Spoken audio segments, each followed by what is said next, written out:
Nadaroma na watch for asanso aba betu minu mienu ye waside bia monka me ho na ye nyina no ye mfa manisan se weekend no enipa bebre na da ye bia ntumi ansole nenso ye ne de oba de ne de ndede ya kyeye wo ma yakwanya ne se ye mbetina fidiem hanum sei na de ekoso ewo oman Ghana no ye ntutu bi emfa mani mpenifu asabi nyansa no nyankopon di ama wo mo nenso wo mankasa mu no wo ma ye ready se sa nyansa nyankopon di adom wo mo no enya de wo mo de be ye adwuma in fact nda no ebusua ye be twetwe nkomo ye be di nkomo na ye be tu jani bisu ankasa e de ama wo na wo sefata se ye tubi e de ma wo mo no ma me makumase online TV, Friends of Ken TV, and I think TV. As your phone, you know, Aquaba Shonko, and from Brass Showdown Jumidi, so midi, that I say, well, my God, a Honson Seminole, and no auntie, and under the Yatsana house, and then the Kaya, will share Showdown Jumidi, dear, a politics a kakra,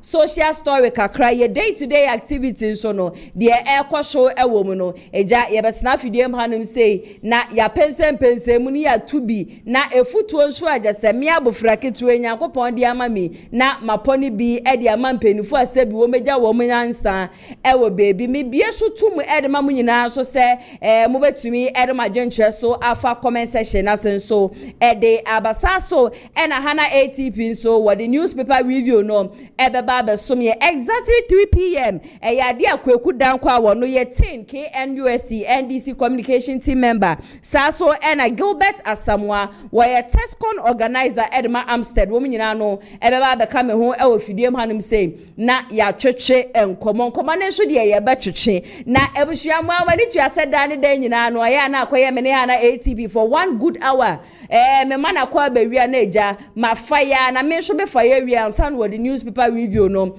aba na so ne de makwa akotchi adihuni ni makotchi na shefri geto bi ebusua wo me se ne ma bi wo ha no ma ekoso wo man Ghana me nko ano matuja fire sa me ya na obi atena baby o se bia na obi akwa akoma miska enu nti na me ka ya na de bia me ka se da bi enye sika ya akwa akwaje afiri obi ho na so de ye nyina ya hwehwere se wo man Ghana betumpon wo man Ghana be ye se kro ni ye na resources atwedi amponyankopon wo siesie kro yi wo de dum ye na me ho beto me wo so a hwe dwumadie e ya de a wo so ho beto nti na ne de me special guest na nkasa na ekwa enim no medan na di na se de me ma no oden na wono so na no oden na wono de wote free kura na de chalk kura to na me kwere say ja de talk chalk to me a e ya na maka me dam kakra no ono de o de chalk kura mana wotumi bufa chalk ne so no wate free say wo kwa e say okọ wa hwe Kumasi online TV a che no say de me ka wo de hunu ni de bia na ubehu nipa kroba mu amunya steady sa nipa na meka na asem no enche kra ya de achese medan na di ma munyina no mehu ma me bobo nsem na eja aba ne subie na ye nyina ye nim se nyame ya aduma July 19th na NPP amanyoko no wa mo conference no ba so sabe ya me mo ka se wo de nsem bia ba abonti a wo mo che se ba na hobambo ho nsem dia saada no ye ebe ye butu and ya police fu a soja fu security men che se bole fu no yade a wo nyina no beba be ka wo mo ho abom no wo ne a police fu aye adwuma ntini wetime wa comment okwa bie no hono ma nyame ya aduma on the 19th of July 2025 conference a NPP amanyoko no wo mo de hyehyehye no nyaade abasa ye bia no ebe koso e wo honom saso na Dr. Okoboy ya wo no eye former minister of health what nsem bia tudwa according to ono no nsem a wo kan nsem ye hwema mi isia ma mi jena wo se ye kase wo bi eye emotionally unstable nipa no jaze ya tete na ma se bia dwe na eda ni tirim kura no emu eye haba sa maame no wo se maame no wa bre ye papa fiti bre ye yi Charlotte say edi ni free ho edi onu be replace no NDC amanyoko na asumdwa ye frɛ na sumdwe wo mo ma no enye bida wo be sire wo bi ye papa obi onu ma beti yesu o maame no wo ye incompetent ye mpam na ne ye ngofa obi foforo emfambra wo se onu de nko be sire se ye nya na maame no wo mo ejuma na maame ne de onipa betumi aya ene wa ye be san so be replace Charlotte Saint no e ya de NDC amanyoko hu ni se onye competent ontumi emfa ne mapa be bia na so o man Ghana ye elections won sensem no bibi papa bia no hono ma ebetimi afri ne mu aba Sasuna His Excellency John Dramani Mahama wo ba ye minu mienu ina bedi wa dance ye say ba ne say ye mpama amanfo dia won dia wa ye bia nkasa na ma me bia ye friend Mrs. Deborah Lucia na mami ono ye former chief of staff e office of the special prosecutor that administration no wo edeja His Excellency John Dramani Mahama watwe ne pen atwe ne paper na ne wa chro letter no wo mo de stamp petition say tim ne yasama mi wadwuma wo be ye ne sisi an wadwuma na ba na wie ye pa kunkuku no kaka Ghana must go fly away go to baby a wo free maame se wonte ase adanya aboa waboa eye NPP aban boa waboa wo man Ghana ejuma chase wa ya His Excellency John Dramani Mahama pam na free honom no de enya de obeti ase nne beti ase o kire no ntino ni nkuku ne kaka wo sesa ye nyina ebusua wo de akwa akopiem wo court de betofo me free honom baba bia no me ba betena fidiem hanom say na mede ni nyina no aba be sommo last Friday me betena fidiem hanom say na eja Ablekuma not rerun of election no na eyade ana ekoso ankasa me ka kire mo se NPP amanyokuo no mpenifo wo mo da party nenim no wo mo dudu ana wo mo safata nhie san se ye ka se ye koto aba na mo na mo nso mo amoye 87 na nka mo mbom na mo be presa sa single seat ne be ba ka mo hom na mo bedu 88 na ndi akwatia by election ebe ko honom so no nyame be ye madom na sa seat ne so be ba ka mo ho no mo mbom na mashase a mu pom ye dede ne ye contest ne ye nkoto aba na ye nko rerun ni bia bio me ka kire mo se NPP party no dia wo mo ye no it's looking as if say peni biara any party ni mu na nne na me na mo ka say ade a je say Delta Force for ene wo mo keka hu nyina mema kuku dambole fo ni nyina no wo de nsem bi atodwa ebusuansem ne de nne ye bedom soko na yetie ni nyina saso ena Ablekuma honom na 19 constituency pa na wo mu vote ebusua hu ntokwa ha wakum since abre ya me mo ka say male gbogba kposwe ye male be 15 ye de atwetwe na na jobusua still na ne widie mu nyina no just wo ye no ho hwe kura na enye ye na no ena musa dankwa ka say wo hwe se de na eniema sifo akwa amafo ye sibrim wo mo no it's looking as if say Ghana police ankasa no na wo mo ye ready esan say sa ebro ne ade e ko so yina no na Ghana police fo wo mu gira ho wo mu nkita tuo wo mu nkita bibia na ma no so ntini ya former IGP Dampare wo say ya ade a wa fe Dampare ye papa besan say Dampare ede niema egu akwemu hwe se bibia ebetumi akoso wa no na nne no me biggest question a me bisan say His Excellency ya former vice president and also former flag bearer Edema NPP amanyokuo no in the just ended election 2024 election say or consider defeat early no eyade a ebo party no anase amwa party for adwenche no efa comment section na say mama ATP akwaba sonko enfambra shoulder jumedi esu na ebusua me hyase entuja ni bi ATP ana ya sewa ni bia boko de Patriotic Party nyame adaroma me ho ye nanso e oba de na adaroma na de bebi a woni ekodi de pru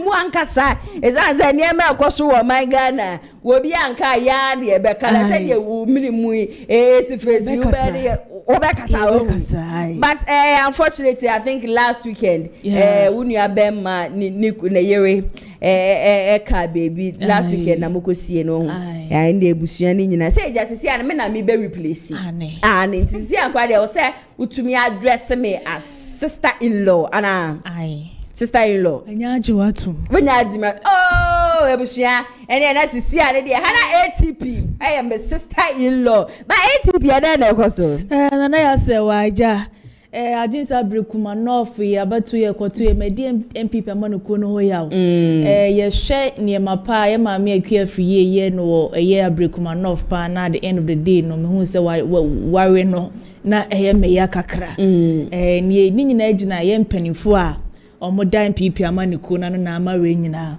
akwa wiese but ni nyina mu no ye ntwa Nyankopon about 2028 I hope say the way party na si matete apansama say as a was the party ni kura chu bi kura obi akura mpekosa me kura de me po ankasa chia kai po ankasa ntino ye twedi amponya me na me say because wo hye impanifo anasa wo hye amanfo etimi do party na ho wo do de ma party no na at the end of the day no munyina ka so mu free party no egu ha ne sa ye hye papa kofo di ya papa kofo asom party na che na at the end of the day power no etima ka say the way me see me build a party no na party ni see me ejija say ni de na say wa ye adwuma hu no enti ye be srese impanifo na wo party ni no mo make sure say they are to sini wo mu bia no ombe rebuilding biem say dem be 2028 no ye betima ba power biem na the grassroots no ka no o make sure say ombe ni nyina pepepe the amanye some go fani panhuru bia de body a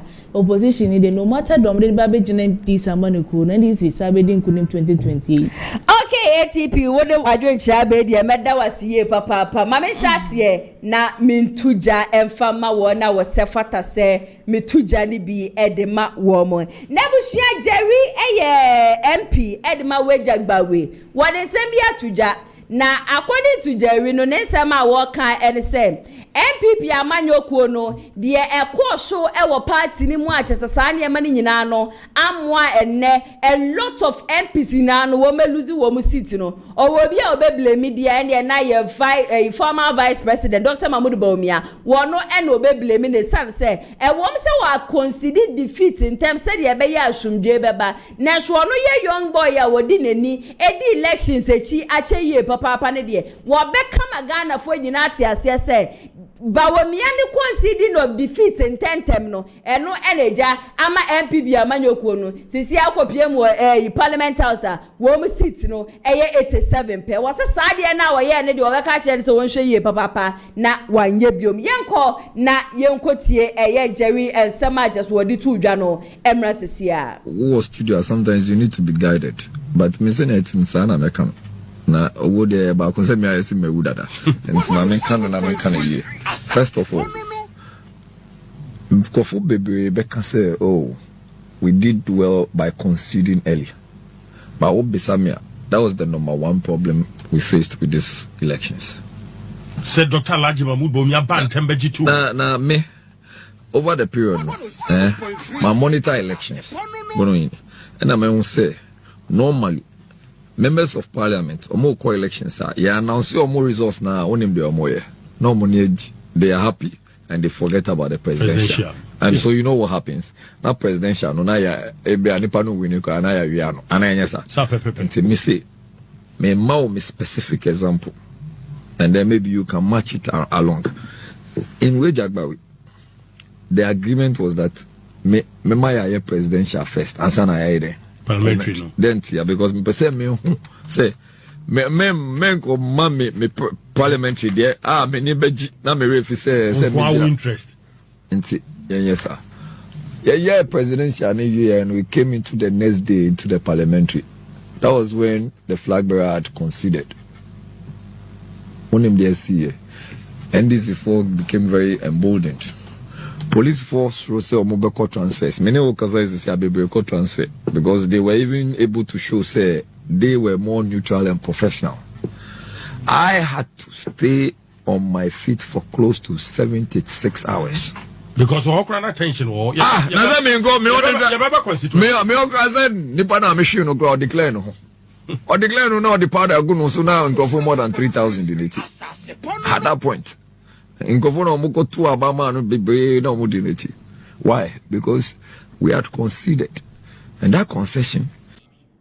Jerry Ahmed, a member of parliament, the Wejagbawe, and watch say His Excellency Dr. Mahmoud Bawumia will consider defeat in terms of Sanya Maninano Ekamubi and Ama NPP Amanyoko no womu entimi enya a lot of seats because most times na ya no womu declare ya parliamentary in tema aya na focus ni nyinano e shift e de kwase o and presidential de emfa wo bia ntutie yo so ono akasa kra ne constituency mpo no ade ba ko ye ne so ka che wom se womu di kan emmor presidential no womu wi ansan wo ma ba bebo parliamentary no gina ne nanso for 76 good hours. Ni embisa ya ho say constituencies in kaina kana constituency bi wo hono a wunim se sa constituency we de eye NPP amanyoko no wo mo de na hwekọ wi echie no na NDC amanyoko no wo mo agiafa na me de bia me ka me sim empenifo wo mo da sa party na no ankasa na bushia question mark ankasa e wo mo ho last Friday me betena hanom me compare wo hwe NDC amanyoko no wo mo executives na ennen wo hwe NPP amanyoko no executive as they will compare Chelsea a whole football club like Chelsea to Asante Kotoko difference no huge ankasa into NDC for no and Chelsea and NPP amanyoko executives no wo mo show wo mo ye Kotoko na nkosi se Kotoko be ba beto Chelsea ni de na ebusua edwuma no na ehwo ankasa mame ndan nipa nde matonsa e dia friend na nde mene no e ba betwetwe enkomo e ofidiem hanu sei no mame ndan na di na munyina no muhu nipa kro ene na na moja ne papai ne nia bede no ho ankasa wasi ne ni je sede da ne de nyina me betena fidiem hanum sei na me tutu bi e de ama NPP amanyoko ne sanse sa political party ayefre wo mu NPP no wasi mpenifo je sede anu nyina no wo mu agbomi fitaduku wo mu nye serious wo mu deserve mpo se wo mu ebeto aso mama na kwa abashonko na bema bema say menu aba ho ti say bibi aboko je say we dey daddy boy e twa program anti na metena se kura na wo frɛ me bema say amene me hwe na wa wo hwe me ade ye je say giregyina ne na so ne wo hwe me bo straight ya asem ketewa wo so wo nya small sa me nya small team meteni amaso ankasa me hu se wo tini amaso wo ye more than wo tini amaso I'm telling you wo tini amaso bibi aboko obo ade adaro ma menu aba na so hu ti say de na daru ma me nso me hu ye papa eja NPP amanyoko ne hu nsensem ya enu nti na ndem pese obeka me ko na eja de ekwaso party ni mu no ye ka ho asem me da se ma me fa konya we so na me nchia show no se showdown ani ma me nchia showdown ahwefo nyina ana Facebook ma se online ni ntia me ka se showdown ni se ye won crofo bi nso I think say omani di showdown echi na ye ka say showdown the owner of showdown an kasa nso wo ho e bia wona bo kede Japan ho bia no me fa konya we so na me chia no ene ne camp ni team ana fe so na ma say chia wo boss ene ne nyuma pa wo di dane boy me ka say nyame nshira no say enye nipa bia na e betimi ama platform zi say ensem bia ha dwene atantan sem bi ne ye nkoso ai na video ye hwe yi ena any question a obisa me e fa ne ma ekoso yi maame ye won nsem bi wo ho ense se obi ka kire wo ansa ne wehu se ne ebe enye na me ka wotie me tie opa NPP party na akwakoye party bia akoye ne ho te se ye frɛ aboa bi ye se ye frɛ aboa bi sa aboa akoko chameleon na kokone se uhu na ufa wafa musuo se uja no ho nso a wahwera de santra fi ho anoma se empenise se uhu na ufa sa aboa na wafa musuo se uja no ho nso a wafa de wajade ade waje japade ne munyam ne niam a wo yenko ni sei NPP party na kwakoye party bia ya fani say ye yasantifo but that is where the problem is coming from ya fani say out of 16 regions of this country no ya fani say ye yasantifo enti the party belongs to the Ashantis na mika what you say enti enu ama hu kwa mankofo bia se bitafrache omo nsem fata se eso omo share the uniform of NPP kwa those people are wearing the uniform because say ya Santa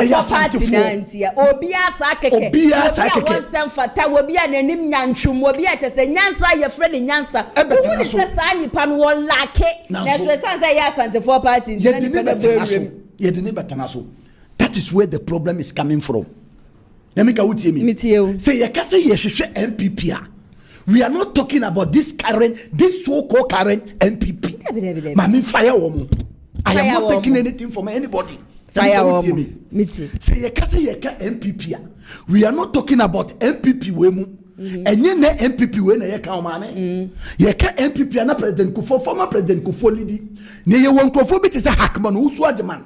na meka wutie me you want to fobi to say your friend is a senior minister be na your friend Osafo Mafo we are not talking about Nanado administration Osafo Mafo me patro na meka wutie me na you want penifo bi no omudi nim to say Professor Ameyawa Kumfi na you want to fobi omewu aye from your friend to say the late Sir John you will nipa be to say a friend is Major Kwashiga you will nipa be to say the living legend your friend Alan Chenemanten you will nipa bia na oman no so oman no kwa huhie mu se NPP party no kwa huhie mu na ni omu bedie na omu de beto gare ayo sokins kura no omu nya na you will nipa bia wonyankopon yi na ma NPP party na your friend wana bu Ken Agyapong ene wana bu Ken Agyapong wo kasakura wo bi entie enam otan ahantan ni sese suban kankan ni fi bi a tesa abawura nkrofo bi mu yenim ye papa se Ken Agyapong eni obi a obetumi esebi o man Ghana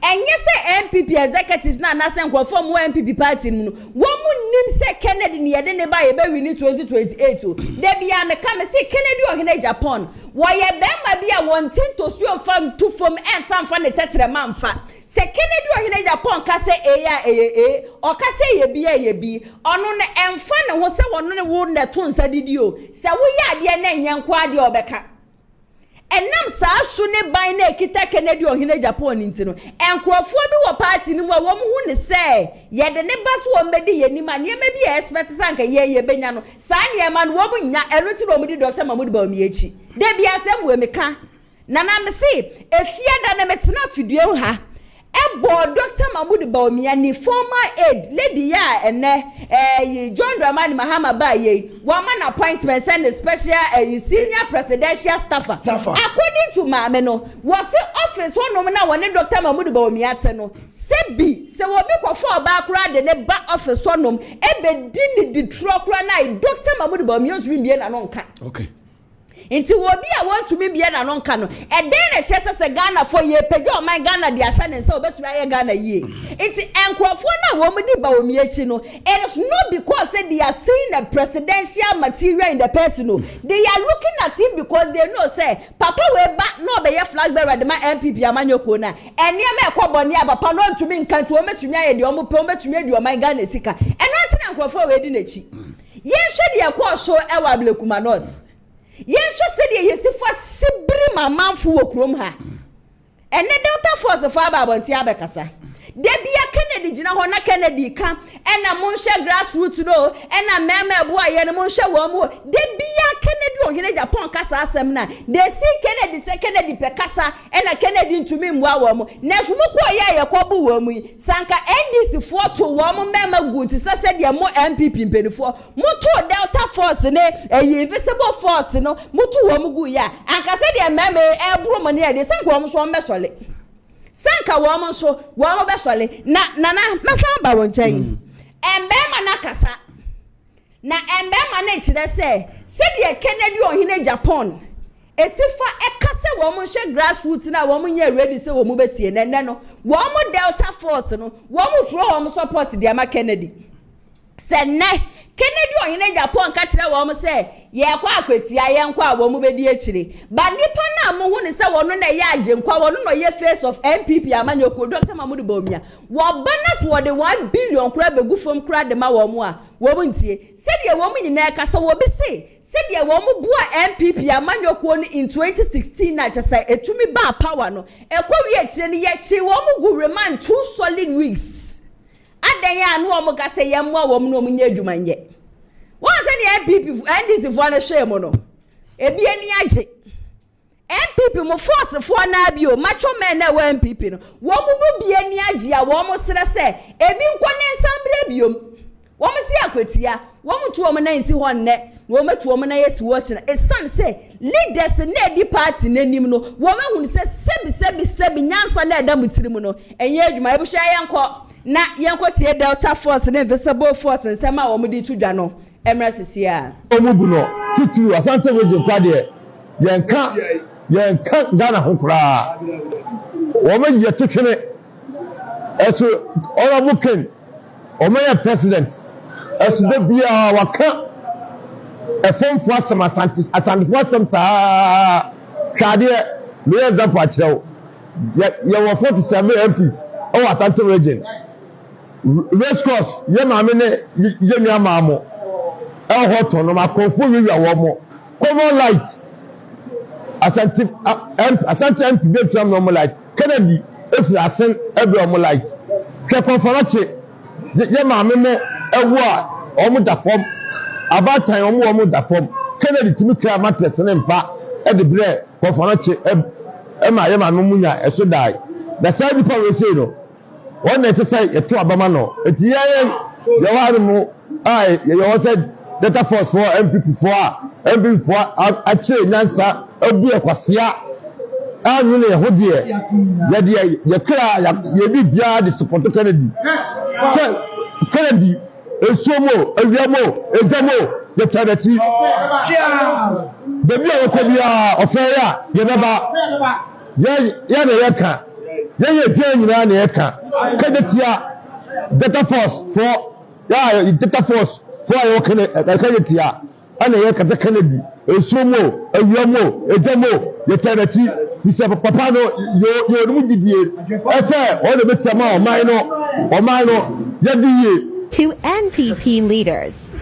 Hey, Enemaniachi. Both Delta Force, Invisible Force, all the forces say what NPP. Mama ye ni ni. Ade ti na Eniachi. Ye fire crowd. Any emoja. Ye nyi tumi ma NPP 2016. Hwemmohwe obia organa bia hu enkodi NPP. Emabunu no ye konkodi nji tumi. Ye wiye modi ye semu 2 weeks remand adaya ye peduma aye namasa ko ye mra e de atchiri ye said ye bibia ye nchie mbe ka kire mo ne mu no rewo de si ho no de swa voice ni momo e duro no mo di bia ne edi o obie ni wonu ma sabi na me boy a ne nan ye fo na ne size na ho de 99 ye nyina ba ko pe ema wo pe eti na de kra eji tumi e ma ndi ba ko am de fast no mu no we me sembo me nya prophet me nyobi ba me sembo me ana be data force chairman na Asante region ye kasa boys ni tie ye kasa mu piem no mpie ba ye kasa mu na o da se se do mo da o mbeda so da biem atiwa o mo twem ba me sembo we a prophecy atiwa panyini ba ko o mbeku ba ko e de akere mo se munnim nyansa ambifo enim nyansa wan kura eti me sembo se atiwa panyini ba ko me boys that are visible all the forces say what NPP e ma obedience momo go for maame o mayere eno mama e fa ko san ko se muni bodyguard asia bodyguard ni bodyguard ufo be say bodyguard or security here we are part of our body because nyame fa sama woni ne nam na se tutu a woni de ne hoji se kan ba woni de ne hoji abebe am hada police as man how police ankobi and then who be chairman but modem sa left and right didi here and by for say onku didi a onku ne atiwa NPP mu watch out na babunu no security for no kwam de fast no mama omo no ensua bibi no mu se next time no offer akura ana osma akura se onko ode ne kwafu na so ne nema na ode ndu baabi na ga se ahamesio no anse na akura ne su Charlie August ababi mi say kasa bibiri message e pese enko NPP telefoni na me a video you move frame you move through even your boss aja NPP aba NDC who ye the ben who ye we that you share or me boss on wa there premier say do yen there now so you penny now unkundi unkunfe so unkwa na udi ya unkwa na obefe and you be the happy NPP penny for yen say do afi ye boss ye senior mess ya bibe ye timi frɛ na ma ba ye backup na muni na ko NPP Munna amako NDC. No one people so friend or feel because time am work power no feel am. Time am tina power no feel. Mother, yeah, kola ko nya problem na wa feel party chairman. Na wa feel party wa feel organizer on feel. Na wa ko feel boss senior man na wa NDC opposition no be issue the network any need anyway you free problem no more. Now as what opposition I hope say me ni sa senior man no an kokko. Obi atama e wo power no. Mighty man boami onu won opposition wetima yi me fi problem afa onu aba power no wo opposition no obesime ne nkoko adentia obo man yeni abi o who go work then who go chop mu be yisu yes do harvest na man ange e se nyame na adu ye bi mu ye juma kakra kebi ka on the way frustration be mun the way depression be ku ebi mo na me da roma na wa ba power na ya bo kakra ya touch mo kakra na mo pese ye ni ye senior mess ye bra NPP executive say we dey mo amate edidi jaf omumbra famumra power for 8 solid years wo munya amane empo na wo mu chi wo mu tetefoni mpo e dey afre pani bi mpo asa pani ni mfi wo mu na NDC macho men na wo mu NDC na wo mbom na wo mu opposition no sankrofo ni mbom na ebua wo mu videos miensa me boye nyina wo bie kasafa didija ho de bia ye ka NPP amanyoko ni nim kwan ya ye fa so ye hwe grassroots NPP amanyoko ba power wo mu de ne book sam wo mu de ne lawyer wo mu de ne doctors na enkrofo na sebi wo mu bre ye enkrofo mu sacrifice di wo mu ba power no na ye yi sankrofo ni nyina ba akodi ahye wo mu nsa nana Shankwafi, woman can say any na ye did yaja woman. You want send be or what see I na a mau buffano. I didn't make us and send be or how buffano. Nana, I did back where a yawa brabumi ye didija. And dear, a didija way. Any munanam. Shall me tear interview and videos na me share no. Last guy ni kasembi. Or say, Omo breye. Omo de omo kwatu 2016 e fight ya de bia na nke esese omo ye e ma santiman oman Ghana enim ye nyam na ye kase for the first time omo wi ni power no omo ye na me ke what ma say but ye wi ye no ye design of fuku we ya san fuku ye omo de omo kra omo ja omo ye no omo busuafo ho ye design of fuku ko gomu 2 solid weeks adea because they are giving them pressure say ejuma ya ye na ese ye nyes ejuma no so mfa so last year no opponent ananka wo no mo fighting against them no they are the people who are doing what giving them favor okay nana mayenko ni say so when people be to me the nekra to ho am have guard as a bodyguard ya kase will be your bodyguard and no na guy na explain you so wetimi agya na busuafo atu efie we jani ma mene ne papa ni nuanom bi atu fie I risking a life na me ka wutie me I risking a life eduru na ya kase eduru na o kai se eduru na boys ni di ya no bi no meduru ye weduru na ye weduru na me ka what ma say ye wo second duro bi wo ho bedi ba ye twa wa be twa esa ne say sa second duro bi e ba na no de nchen wo de but sa boys wetimi sacrifice wo mo ho abre wo wu a ye ni insurance bi ama wo mabusuafo ye ni bibia them they are not going to get any benefit from them but sa go for wetimi anya kukudu defend your mind no and defend the NPP party mo ba mo de mo nsamienu didi e jasan krofo we nchen na jasan krofo we ho mo no mo mbejemu ana na se ye bomu ne a omo no mo mbejemu masa yatene kromu ha aso so etanso masa etanada ni bi amayen enu ni ye problem ene na make what ma say because a data for to we atena say atimi ako 2016 aye dirty works ama NPP power timi aba party ye jasa den fan sem sa data for to ye jawo mutu nchen ena ye ma abro nye appointment ye jasa data for to nchen e man kwasiafo bi appointment na mika utie min utie wo ana wo ye dede ka say John Mahama bae no wa ma vivieje wa man appointment John Mahama bae no wa ma obi appointment you are there complaining you are stupid we Jimmy we NPP ni a wa bodam adentina meka sa NPP na president Kufodi bae no are we asking say yem bisa ye ho say yes NPP ni na ye hwe ya na enempo no nana President Kufuor na munukura ni esu. President Kufuor na nkasa mu na wa sacrifice e wono kura boa party no wo bisa ne ho se adem party no wanyi ntini kyase wo mu ni buo bia edema ne bioma na President Kufuor na mu kura kasa se ase de asisi a NPP amanyoko no wo mu treat ne sa atantan de President Kufuor didn't even know kura se wo mu be conference nyame adoma July 19 President Kufuor na wo nim mpo Ayi Brian Champion ya ono so be so obeye president wonu ne kwabie mu president Kufuor akache na president Kufuor ne etwehwe nkomo no wo ka che se na de bone be mpa na media yemu bone be na media yemu ntia chese party besi abo mayi mesi nchen ase de menka ho kanene ye ka yes na nado dan ko Kufuor na ese ye na nado ben wonim se conference ya wo mu beye na nado dan ko Kufuor aka kire wo mu se they should hold on impo no wo ma bo assembly foolish case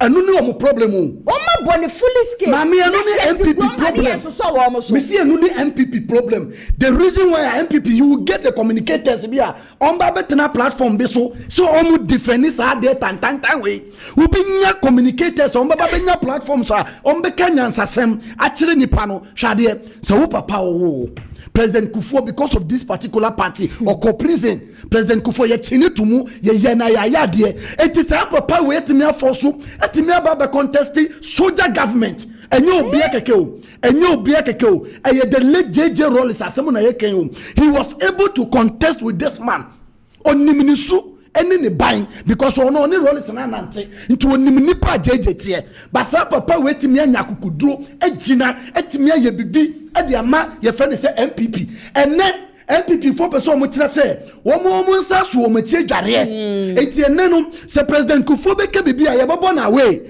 so obi fi President Kufuor nchana so kita idea bi ti se ne Honorable Ken Agyapong ekita President Kufuor idea ideology on be kata sa ni power no onim nyansa where is Bawumia coming from number 1 number 2 who introduced Bawumia to the NPP number 3 where is the background how many people of NPP for the name Bawumia in the background where is he coming from? They don't know. They are just sitting there lamenting on air because women are going to be say some move to social media because social media is cheap and kasa is cheap and TV is cheap and radio is cheap and to ubenya jogen trebi ubenya ni pebia sebi tafrati ni obedi kro nipi say nipa ne benya platform there betena so akesetia ni pebia omuso omni pebia omuso mo man. You see wakati wo bedi NPP ensem ni bi echi a wakoma bete nana embom de wakase wodi wo mun nsem bi echi a wakoma bete na President Kufuor ni video no wo hono ma chese se de wo ka sample ebushia eya awreho dodo eya awreho akasa eya ni gwase awreho eya awreho ni se NDC amanyoko ni empenifo ya so party bisanka ya reject wo mo anka ne wo mo nana ankene wo mo nana ebuhia yenkwe na yenkwotie nsema ye former president Kufuor wodi tudwa wo chese NPP amanyoko no chese wo magi ne ba akodi ahye ne nsa wo mo nkai nimpo yantie emra sesia brema masa to the point say akokora fe aduane shana no cross me nidi menya no that stage and in at least yam mamenti na te ba kompa si mo ye ne ma bi nam say ni akodro no na menya party ni bi think I met you in Mifam. So Ghana political party, political history. I can't say UGCC. But if you 47 but 69 was there time nearly power for Ghana. 2 years, 3 months, was there time. Me 69 maybe 30 years and be a member of parliament. Be a founding member of Progress Party. 2 years, 3 months, Buzi I am deputy foreign minister. I jump on 2 years. Them sick. The team and the Ashford prison with them 1 year, 3 months. Something that day I was behind another detention. But I know I need the building year. From 72 January, I jump on 2 years side, the tradition. Yeah, more power, pure adapted till 2001. Me, I'm a crane of departing by power. 2 times. Ghana. Didn't see. And then ya bedu say eya wom ya prepare wom na bibi se be ko na nyame ada o ma me cho na ya ba ignore me kora me nti ase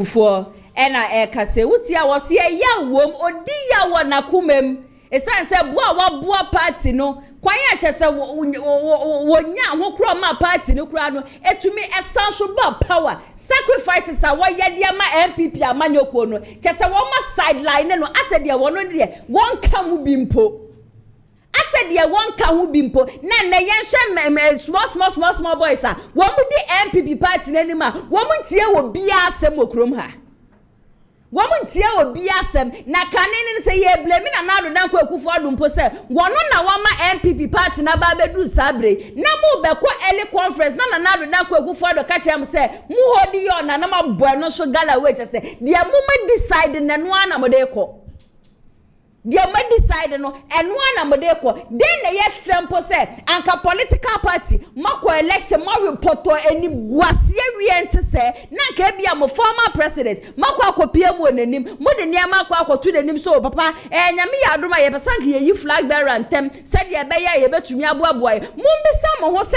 MDC amanyoko wo mo de vote se e na biti mo mbisa mo ho so wo mo de vote dodo se e na biti mo mayi na sinchen mu fi za mo yeme na ya se wa meti he ya na yeme na mo yeme o enyame na mo yeme na de bia me kan me se ye be koso abomachia kosi se nyansa na nyankopon de ma mo no mo be ma na ye adwuma NPP fo wo ma mo communicators abre esan se communicators ni pa de ya we se the NPP executives ye enye na so esan so oda party ni munti no wo be I just wo defend it.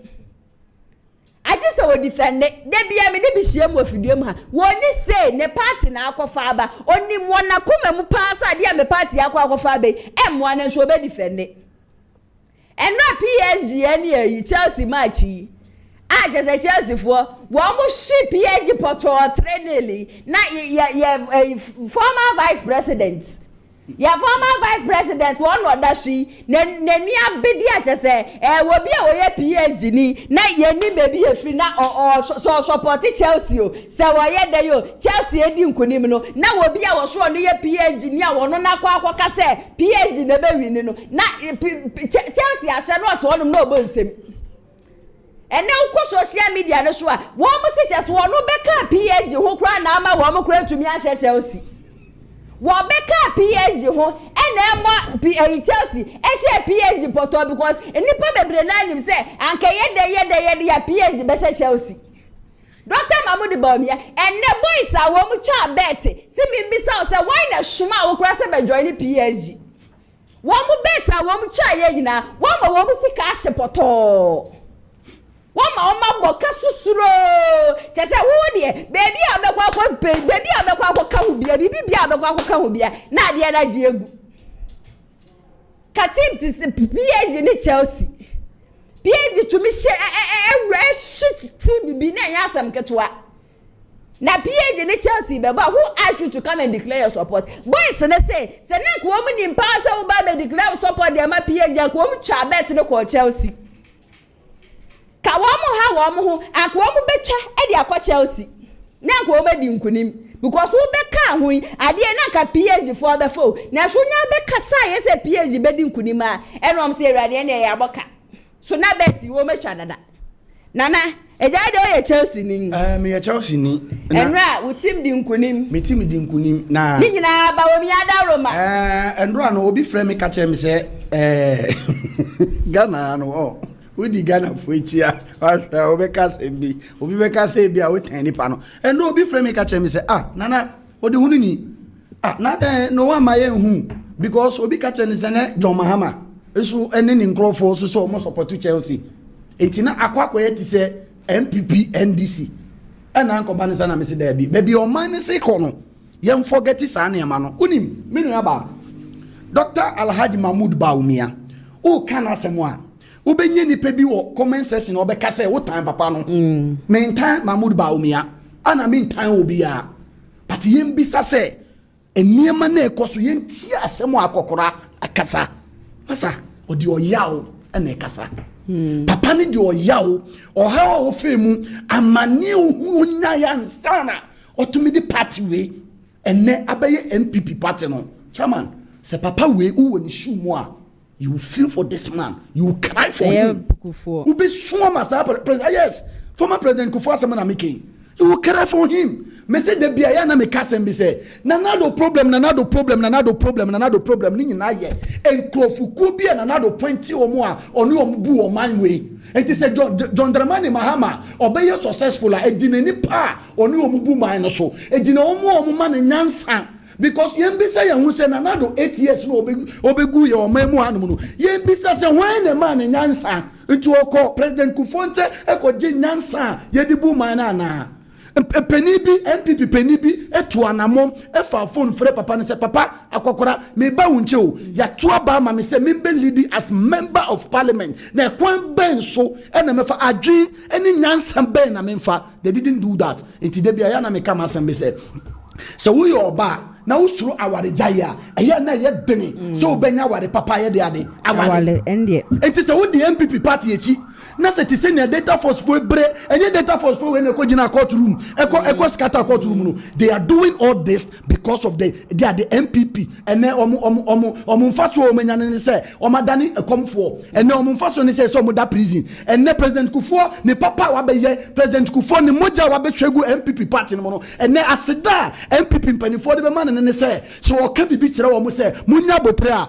omuntie enti yenka nkire omo se nyame nhyira wo mo mimi odi hunu ni moja de nyame meka kire omo ne se so omo pese MPP party no entena ho me say me can be akire and what I am saying right now and yes asem keke it is prophecy me say MPP mpanifo antena se no man ko mechi no man ko hu president Kufuor no man ko buko tojo wanenim ne papa na enyi ni handkerchief a ehye ne kotoko wanfa ni side left enyu so star handkerchief no fan paper MPP mpanifo no ankentro mo se niam aye me dia chem wasa ne sempani se akola wa oja ne negu sere so a ye ntwa sere no na mbom sa sere we no ya paper so none of them will be remembered in this country. Now, Bonnie, where am I? Now, a former vice president was to grab Baba supporting PhD, my Chelsea, I said, well, then party and Fankayo. And then party and Fankayo. And let's say, boys, Senia Bedina, a woman see cow, woman the child better than in Ashin, Tiafa then and Kayo. Me say, I'm it here. Nanny Pana may expect a pass one, one may executive, and for my MPP, one make executive. San Crawford and men and me who is so gruff, you won't be departing any member, not as flag bearer, but as an executive in the MPP. But we are Ken Agyapong.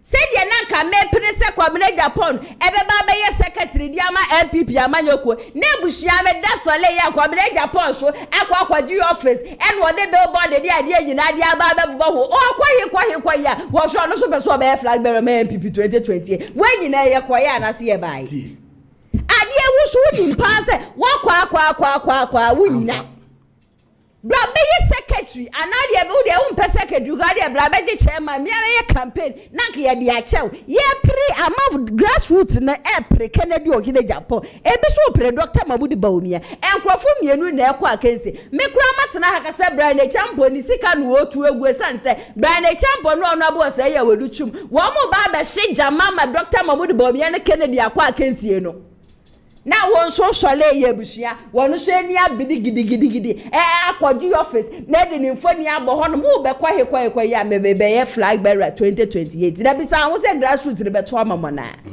ye na minim se ye won krofo bi as wo mo hye wo machi o sa ye na ye dan yo aya na ye dan nana eja final word bi apese odi tudwa no tudwa na me crop ATP ma ne me kakra me kan ne se asame sore dwumadi we nso se ebiase mpeni se peni dware wi a na ensuo asa senior former president Kufuor ababonten abekasei me di adeserede betu MPP mpanifo anim stakeholders of MPP omo a me menya MPP member omo kasa ebibem omo nya fast omo na mo to sa congress yi a omo se omo ba beye ewo eye metrese sa amanti mu a anase August mu congress yi omo se omo ba beye for sa ne ma no I think say the best way ni say esi omu tie ni akokora be ye de ade e be ka kire omu and afin so secondly mate say wo ka BBC say president former president Nana Addo kura say even po sa de we ya omu ye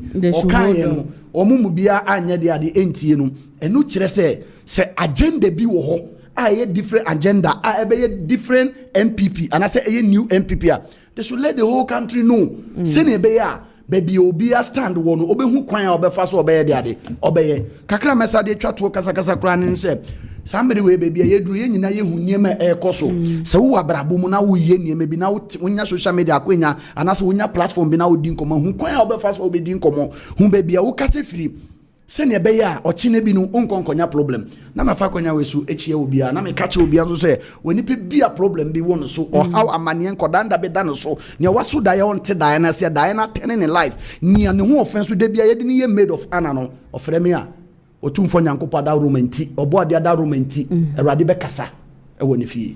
Okay, for our number no etu jama me. Me patcho me number ni 0240 87 40 0240 87 40.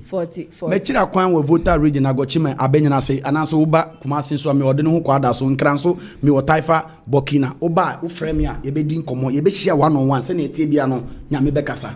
Okay, ebusia eye nana moja ena yete ninkan hana ATP wa hanoma wode newspaper no esumye ATP for newspaper no emaye. Okay, nana ya se wa mayena nana moja se baba betutu bi dia man penifo me husi ya na ese mani age ankasa. Mama ma yetie fo ni ahwefo nyina kwa aba na me fa daily guide fa mo ma kwa aba from na Tik TV Kumaso online TV na Face of Friends of King TV. Na no be PM ye daily guide na ese klatafa toso eye mienu eye nanu ada efia day na ese eye ablekuma north eye rera na course wo honom no na ese rabna na edin kunima ne kratai bo ho amane bo enso e wo hase na klatafa toso eye miensa na ese ni eye land minister ni foni da hase kama na ese galamsia ati se wo my ga na mu ase ese yenso se yensa ase wo ha ye pe wo bi anka ejan ko betimi abo amasa galamsia ye koso wo my ga na mu ase no etimi akono na se etu etumi twa no ya nkoye ba esi anu hwehwe mu amaye hu se NDC amanuko ni military officers fo bi tisha ase ese galamsia no so mo susu tubu okromu ase ne klate so ebo ho amane bo enso ha na ya se wa onim se former Nigeria president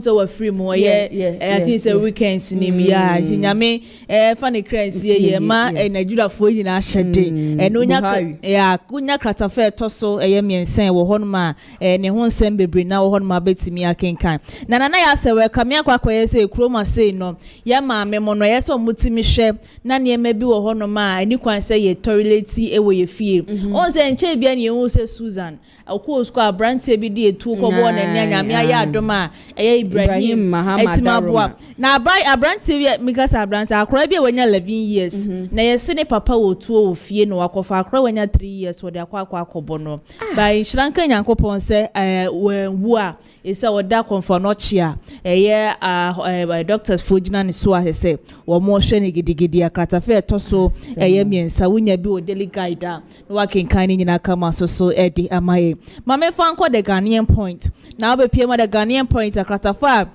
etoso enai no na ukopie mu wansanwa ene Pokuasi road and nese enye kra na over the weekends no omoye demonstration wo hono papa mo say ento akose on the 15 August so man be of anko kwan dia na second demo esanso beba ene kratai ebo ho amane bo enso e wo hase na abakata fa etoso wo twea nese abrekuma esi abrekuma de no yanya ato awiesi amudomani kire ya ekotia ene the next esi ano munyina do mani ekwa kwakire se by election ba be koso ho no munyina do mo support se so ese kwa kwakire ho no sa so na abakrata fa toso mienu a na se national security for eno matche 70 patriots na efin kramantemu ebaye asante mantemu ase na o hwe de wi omasima loading yema na yeso mba bedru kuma se mfinfin baabi na so makwa akopɛ baabi na se jama yi nema ne bebre na de aguo no omaba kuma se na tax pan de enya dom betwa na national security for tete edi omo tete no esi ano ya chi nipa 7 na se track mako 7 na yedu omo enso ekwakogina emranima ene the Ghanaian point so ebo ho amanebo enso ewo ha se na medo ko the daily graphic nso so akatafa to so dum yesado na se yesi Ghana private jet no na se woni ahode ni mpom no agogo ankasa kasa na woni padwa ni mu nyina agogo enti se si an ye de asibo no ma ye hwe se bibia betima to din ana se omo hwe se mo betimi asiesie ni kama sana estimate ba for now ne de enya de a ye private jet no ebetu e de akọ bebia in case so bi kofa na so bi fra bia na akwakwa konya nkwanhia wo wie mutesi ane de ye de ato ho no ma enya ye de si wo no ma enya de a ebeye adwuma sese na kratafa eto so ayedum yensa ho no ma so na sabrekuma north na NPP for expert for bia babon tin se sa ka bi ma minka bi no asai de wi aga na esimi ko ne si anhwe ne ya ka ma minka bi no ebe bibie wo ho no timpanifo form na fancy form pa ko se hwe nsema ne ma ko so na anu fiada mentime nwase a bura ye bo ye me anti awakum sini de keke ka ho no so ma anhwe ne ye na form na ye nsi form a enema be koso benya na wo man Ghana ma se enema enkoso ye wo man Ghana to be sra ma da se mpanifo form na ensi form na de si na anu fiada no enye lasawa enyi kwankra se ebisi biem wo man Ghana mu ase a enne eye daily graphic ebo ho amanebo enso wo ha sei Medoko the new publisher na be PM the new publisher so a yes and this amanikuo ne mpanifo ni bi edro mo hye galamse won sensem na tax force na hodo bebre na ye twetwe hu sika de ma wo bo I say no nya the new publisher obenya bi no akenkan ni nyina enso so edi amaye na ya se wo kai mrantie ya omo free South Africa be PM wo man Ghana mu ase omenya baabi ye gefui omenya baabi ankogina se baabi aga na nya edi independent omo de abase na AI say no mo kana na ya se wa yes ye nkura wo krum ha mo say AI ayo na ya se wa ba mentu so the new publisher na mo na ye sama na wo fasa wo fire wo hu ye GJ kan say ye kofuo ni foni eda ha se kama na na mo ne man NPP amanuko no ede ye na wasi an wa pa mu aka se de tibia se NPP amanuko ne de mu famu na emu ya kwasi dipa wedi kan anase wetima boa party na mana bedru baabi esese na esi ase mo ko meeting kura mo mfre no mo ine ba akwadi ahye ne nsem na de bia woto no ma no onwinwi sa no ene de wapɛ mo akasa yesi kusie mpia wia de so wedi obaba be kasa NPP amaniku ebesere mo se mode mo nan enase mode mo nan ebesi fo na makɔ papa no ho na makɔ pa na hye we se waka no me nsem de good party ni so a ebenya mu nyina but enam se na fruma ewo party ni esi na ye papa kofo enya do be yesa de na the new publisher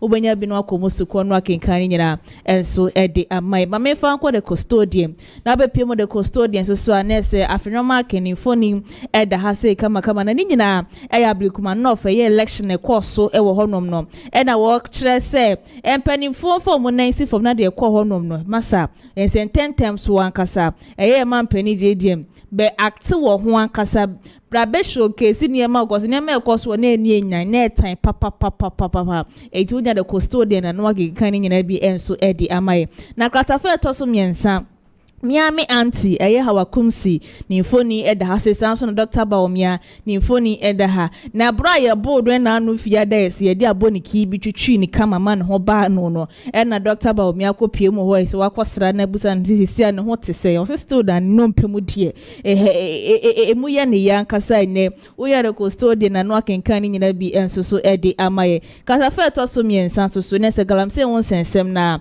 aye won se esi ndisa manuko no gurus ni bi bebre na hyehyɛ asa omo so tu galankasa ewo man Ghana mu as in the custodian ebo ho amanebo enso ewo ha sei mede ukwa the Ghanaian publisher na be pimo the Ghanaian publisher na se galamse won sensem na amanfo mienu esi de atage wo mo se wo mo ene ka galamse hu wen dis amanuku ma ese wo mo de wo ho aboye militaries na ese foma gudi omo tu no man Ghana mu ase no mo se o yamin ene avere abanga mo se da bi enya de no kra da bi ada nya de kra mo ko galamse site kura ekotu bibi ewo ho no men the Ghanaian publisher ebo wamanebo enso ewo ase na ba ase so a na ase man pani JDM na afen so ya afenyo marking ne foni eda hase na wo kire se de course so abrekuma nof no ne entwa ye nti e man pani e sore na ebeka bibi fa kire Ghana for na bidi amodi si bibiri ye miami yanti die na no odin papa ye ne minority leader ya fi no marking so e kan wa say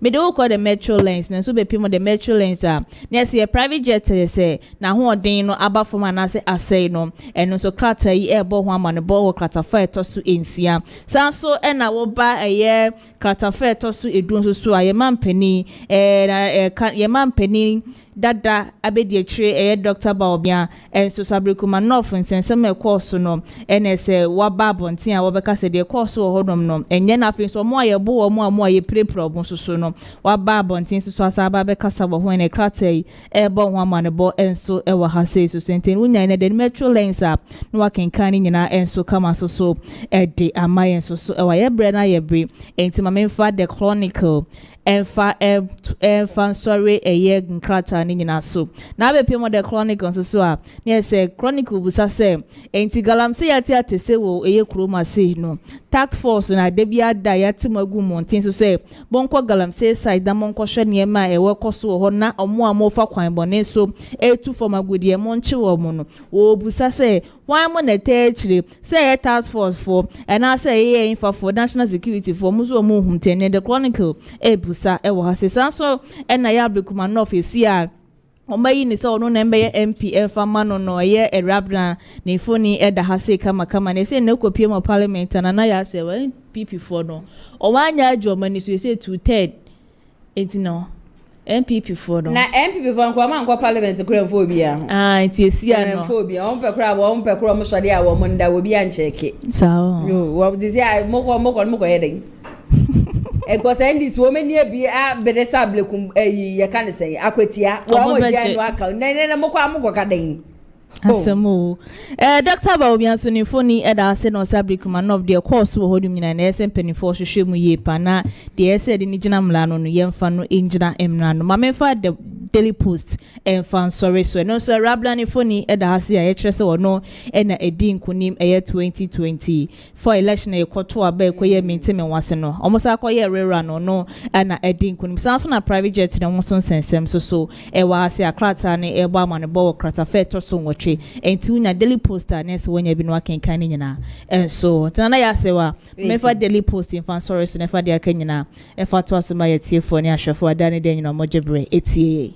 Okay, Hana ATP meda wasiye papa paseja ensema neba wonkrata ni wapensempense mu edi amana ye interior minister Shokra no wakasa muntaka wose enkrofo achese wo mu mfoni ni ade etwegu a ekirese sankrofo na bu ye hawa kumsen ene NPP mpenifo ni bi na yade a wo nyina no wo mu do mo ebegina emran anim emfa hone se wo ye NDC ni o wo ye CPP ni o wo wafom nko ade ye do ebegina emran no enim na enche kra no eye ade akwaku dankwa 10K NUSC NDC communication team member so ena Gilbert Asamoah Tescon organizer Edmund Amstead oba be kame ho e ofidie manum se na eja ye nyina no ya twetwe enkomo ede afa wo man Ghana hom na NPP amanyoko no wo mo third national vice chairman ede ensembia tudwa wa according to ono no wose nyame ya aduma 2028 de chese ye ka buti for buti a enya asem ketwa wose ye NPP amanyoko no wo mani abede papa enya de a wo mo ba be ye hwe an se NDC said ye ablekuma hey ye de wo mo fa ye de NPP for fa so ya ye sibiri mu amu wose enya de ye ba be ja wo mo sa keke chese 2028 no and ye ja invisible force na Delta force wo mu yi wo mo ba ko e de hye wo mo nsa no and ye body biara wo mo de adu wo mo bia wo mo sre wo mo de kotodwe gu famenza dansa ye mangasa wo mo nye mu nenka na eja wo mo meka party no na 2028 and ye bushia wo mo na se power kese na ni and ye NDC for to left na MPP amanyoko no wo mo so at right yanko na yenkotie sansem we nyina no emra sisia 2028 na sati ho no obi for champagne bi no ka joy say hey mama ko mi vuki to Masaudu anopa dem say what the attempt wo si kwa champagne bi kwa champagne ne NDC fo na awon ya lebrewu mi si ko sobia ni ho Obe catcher said 2028. Yamfa vigilant group. Yambani vigilant group. Mitonyame anka. Fani pano obedini mamike. Mitonyame. Masa udu. Mr. As Muslim, and on a pray o kase. Obedini mamike. Masa. Me see mitonyame. One side mitonyame. 2028. We are ready with our voice. You better. NDC here we. Not 2028. We are panini. We are being. We are party. We are whole. Now we have a catcher and say, hey, Munja, we will get to group. Me don't have a to show. Obedini mami bibi. Mother, they are we. Say we. I'm boo NDC 4 year we. Now 2028. Now you call election the trasa.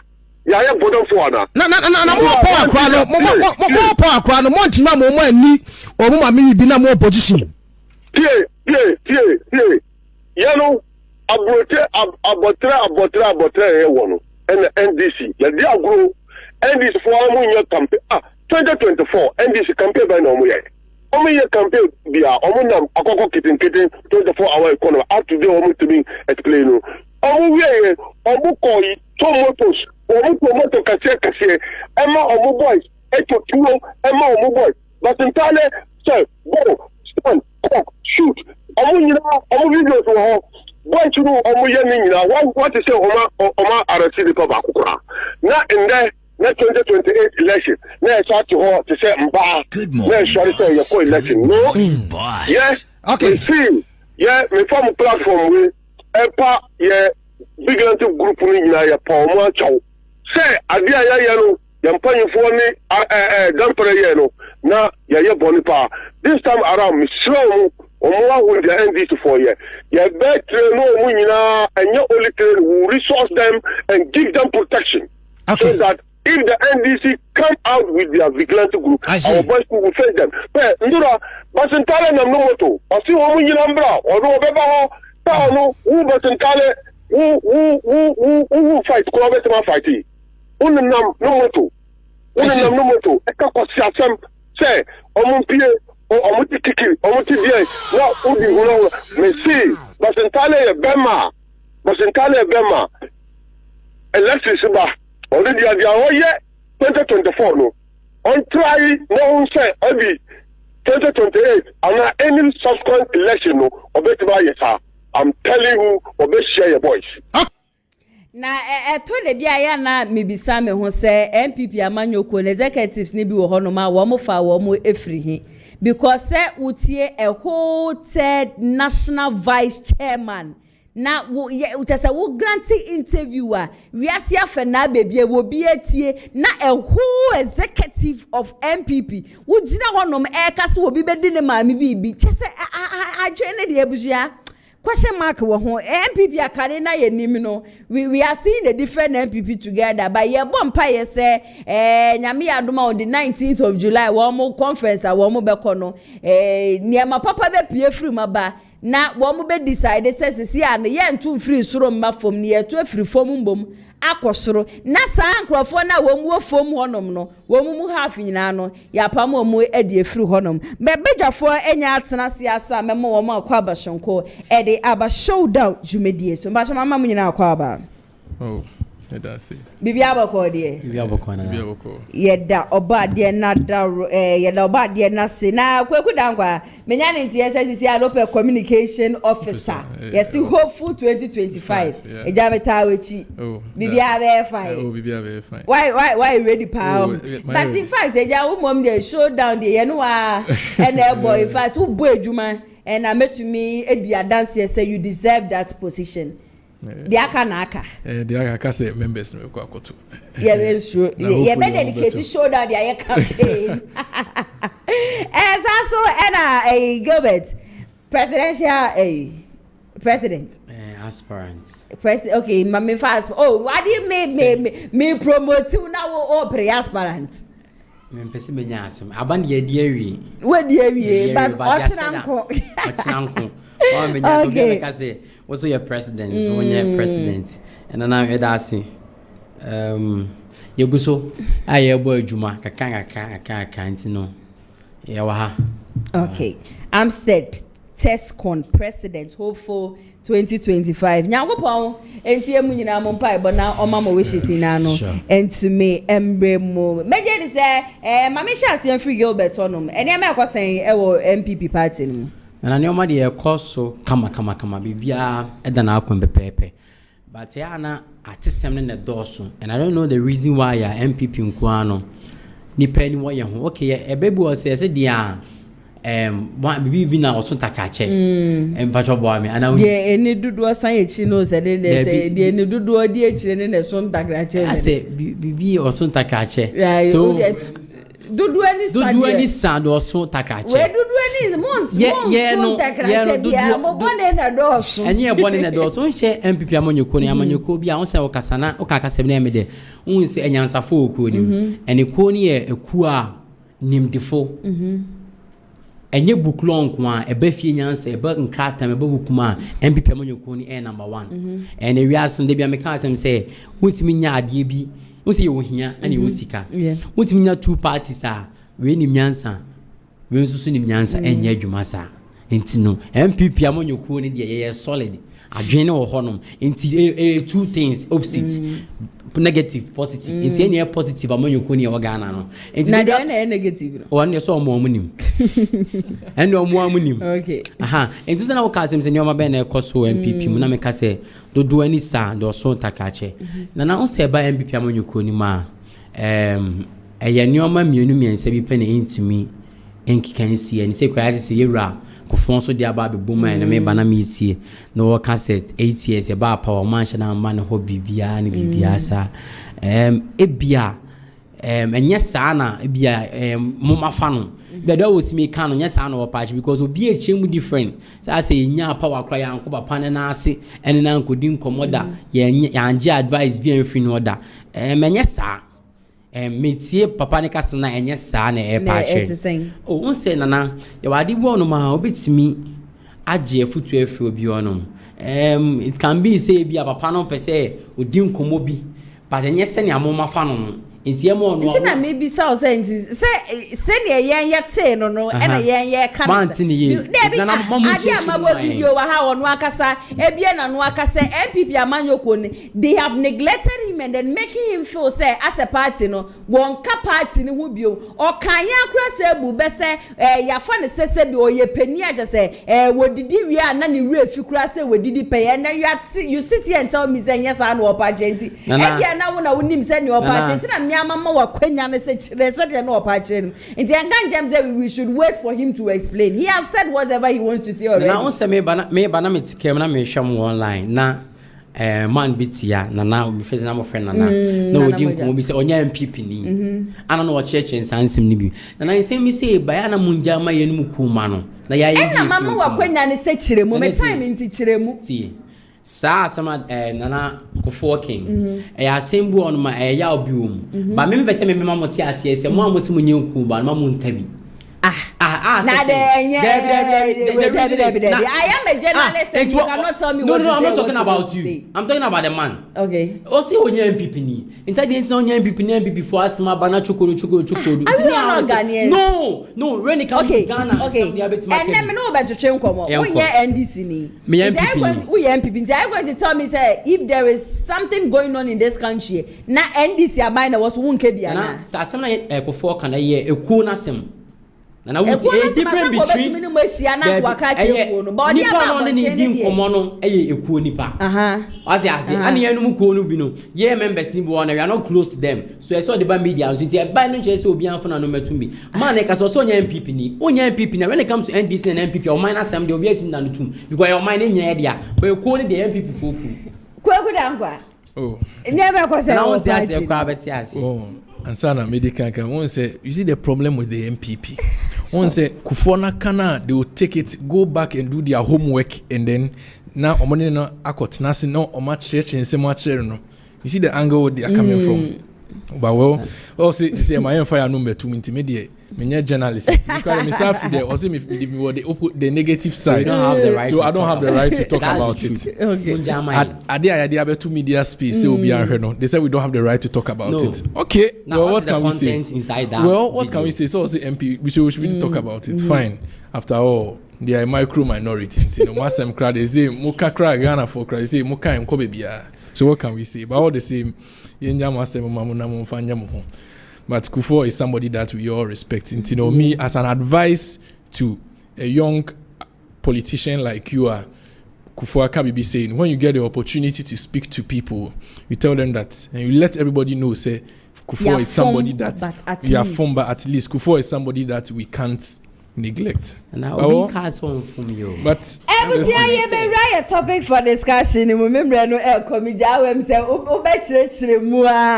it is what it is. Here I first topic in the moon. Yankwa Ablekuma North, rerun of election, violence, and they say your former vice president, Ebeka, say at least your man Penny's Excellency John Dramani Mahama, violence, such as say, Kosu Ablekuma North, no, on for to na some joy to be Baba and Ebeka say he should shut up. In fact, that phrase alone, no, I understand where some joy is coming from, but it doesn't justify say obebi na no akasa 17 yen checking on that and then it's related stories, you know. If you ask what join here in commercial na ekoso no wonso betimi edwa genche afa comment section I say edi am Gilbert mamisha say mfemfiri ho na me da say mesha say no medical chair lawyer Clement Opoku Jenfi Kwame Poku CID the incoming national youth organizer and I go share ni baby obia na masacha ya original commander and Commander Raf Nyakopon Sha the incoming Asante regional organizer Nyakopon Sha pe mo make sure mo doors me commander so ha commander Pabna and so e wo Nyakopon Sha na koso a you say when it comes to asama Sam George can about say Yura Dr. Mahmoud Bawumia and can to on shut up say Sam George ne kasa de you need to send the kasa and sometimes na me busane say ntetiye no free him because to a grown man like you, me kwame asama kwana won fie chem me nkasasa. Say we me opponent, there is no way I will say something against Dr. Mahmoud Bawumia and even John Dramani Mahama. I won't do that. So to the extent so being and no kasa anyhow.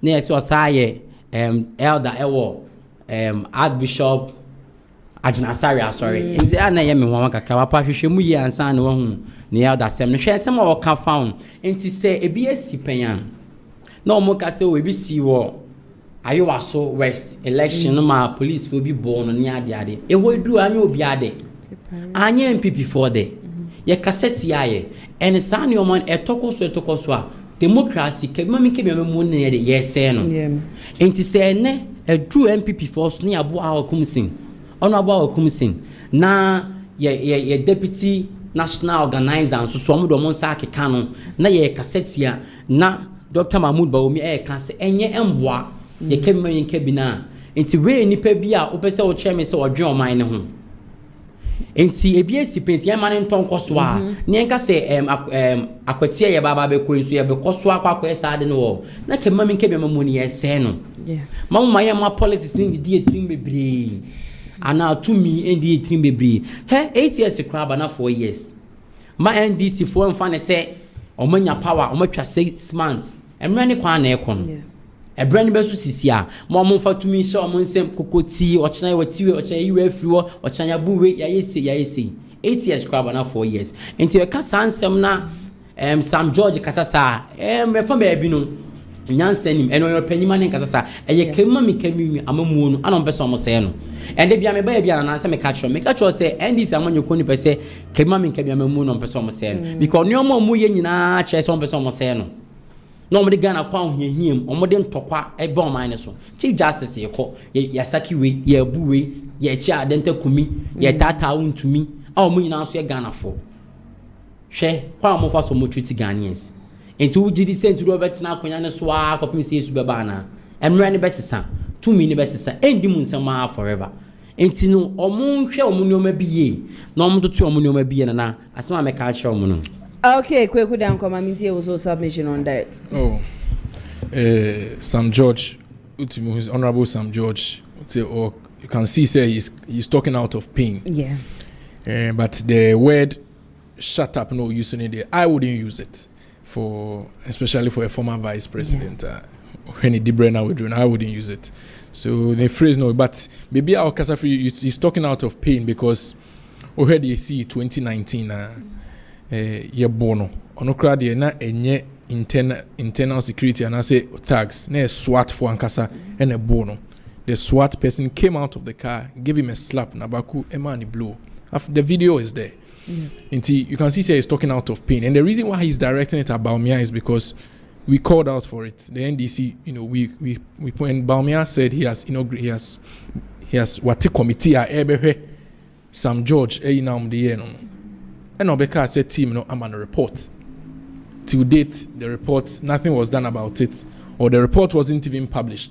No recommendations, no nothing.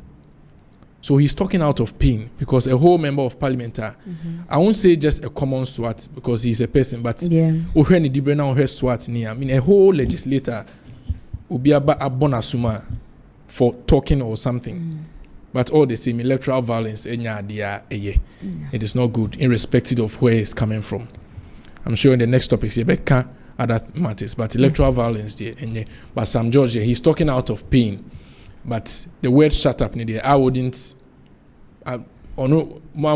Sam George banner, the rhetorics near there. You know him already. And that's he's so plain, and he's always Obekane saying city on kata.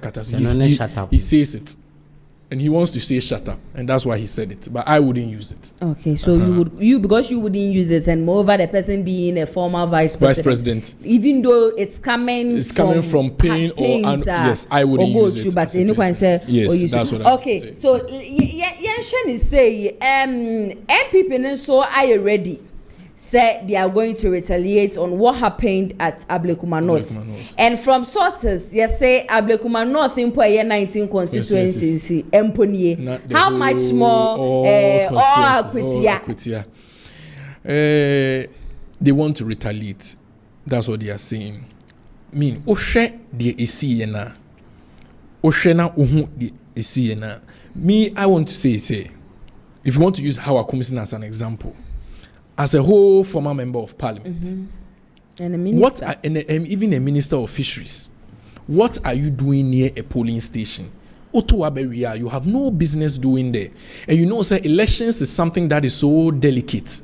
People take it very, very, very personal, especially party people. They say me a registered member of NDC. Meaning as you already, elections is so very important to us. We will not, and then youth, small boys now, they are very rowdy now. They take elections very personal. So as a former minister and a former MP, there are some things that shouldn't come from you. You are supposed to set the example. To the extent that you, as a member of parliament, you had pepper spray, which is very, very dangerous. Pepper spray can kill. A co-enina yanye bibi interima. It can kill you. And a member of parliament had pepper spray on her. That is the first one. Pepper spray na nshene ho kwa. Osato pepper spray no. Say from yeshia obi an country kotre say on frudan. Obi ato pepper spray and you expect the boy say they should stand there. Me, I'm not saying electoral violence is good, but looking at the situation, it is heated both sides. One side here votes maybe from some of the polling stations. Akahon ediako 2. In one side to be so maintaining lead no say be ya or also be to me a cross seat no. So it is heated. So there are some things that shouldn't come from a member of parliament, especially having served as a minister. And you are also a woman, you are a mother. And you pepper spray on boys that can be your sons. You don't expect them to be back. And our first retaliation or two and a hona. You can see they were angry, they were aggravated. So me, I'm not saying say electoral violence is good, but the boys or the thugs retaliated from what she did. But according to Nkrofo-ADDO, the woman didn't really do anything. But from sources, I think she was asked to leave the premises. She came to the polling station and was trying to, convince. Yeah. And then the polling officers and other security told her to leave. And then she didn't want to leave. She still wanted to. And they were like, leave. And one said, oh, Ben Juana, or Ben who NDC for say they said don't come, so don't tine prepping one pepper spray no. From so our sources that was what we did. But a lot of people were also saying how Kumse no, she was on the wanted list of NDC because of what happened or two last year. No? Last year, and that is not the only. And the constituency has been a constituency because of Techiman South, some constituencies be Ayana or Modi and Swinty. Ewutu Senya is also a constituency that almost every 4 years there is some form of violence. Last year somebody died. Bobby too many and it was how. But in our case, no, so we are ready. We still want to know what has been done about it. I want to still know what has been done about it. But she herself is always involved in one way of violence or the other. In the first place, Semeko police station, what would make you pick pepper spray? Say one, to take it along. Onim the okoye. Okay. Say, meko yese, meko yese. And me yese the NDC boys will retaliate. Okay. I'm retaliate. I have to protect myself. But okona yese kwa, just leave. Okay. Okay, Gilbert, what's your take on that? And I say, and send me say, but be a casabibre and contom pony your mammy because Nana's on your video in Biasha or share na your mammy how comes in Ejina and no more sorry anymore close to where the voting is ongoing. I don't know no be casa, I don't know me and Afonso. I know move frabonting a far police from the entrance, no more realm, no more corner so straight.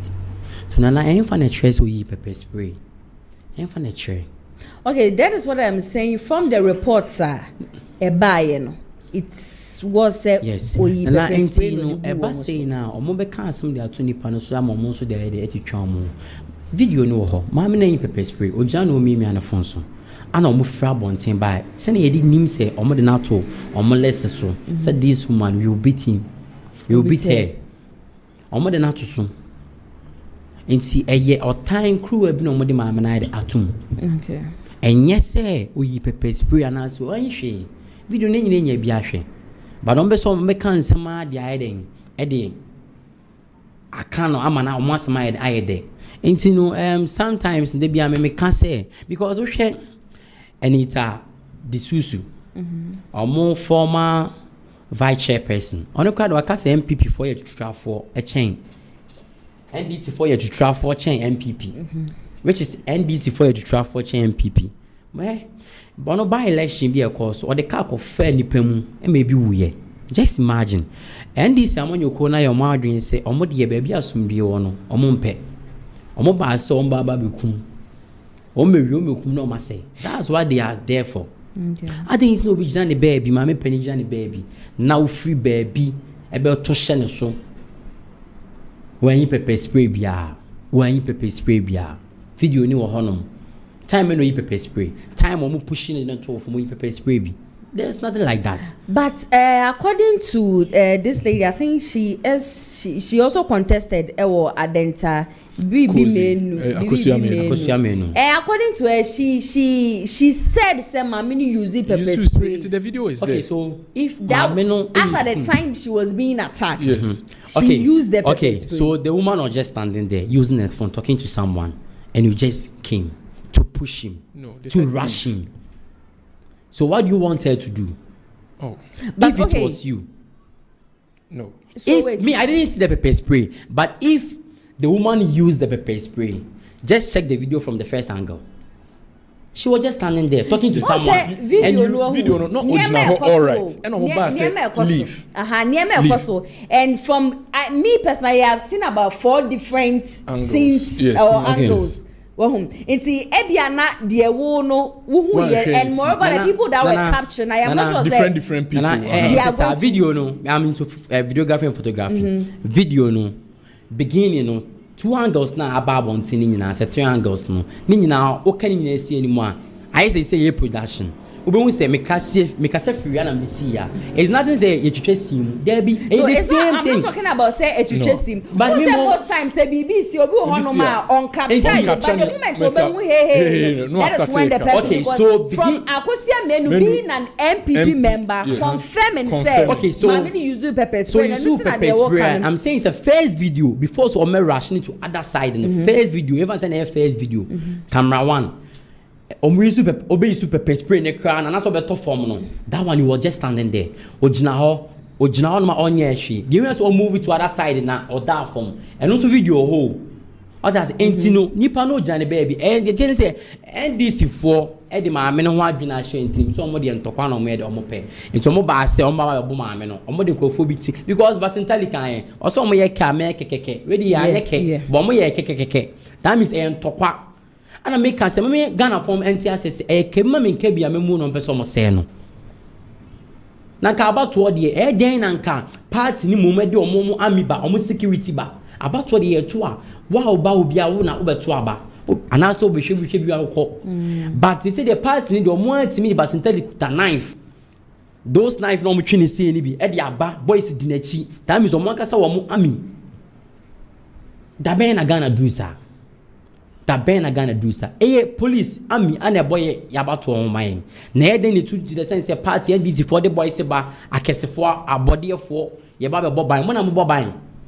Any army for any police for national security ni onom enti omo de omo ba se eye basabasa na omo de baaye but omo fan show omo team say to me eni nkaso emre na eden ye beso 2020 is just at the corner 8 years crab na 4 years enti ade omo ye metiw account tokwa ni nyina omo njai na emfa oman no enye den emfa entuma penfra na me say oman no tokwa be say oman no ma na friend DC for because omo am ya ade ase omo de ye to trust am no tokwa de omo ya ade okay. Kana me dance. Eba. All right. O have video na. O say ono ojina ho. Yes, no ojina ho. But bibia no ojina na nye. E no onyina ho keke. Na o yesom. E na it's not NDC for ne pip. EC officers see bibia ojina no. The bibia o ne na nema na o ye no. Nka o twe ho ma ya nka ye. And she didn't want to leave. E na ti e ba sa no ha na yesi. Ti ye try say be piano kono.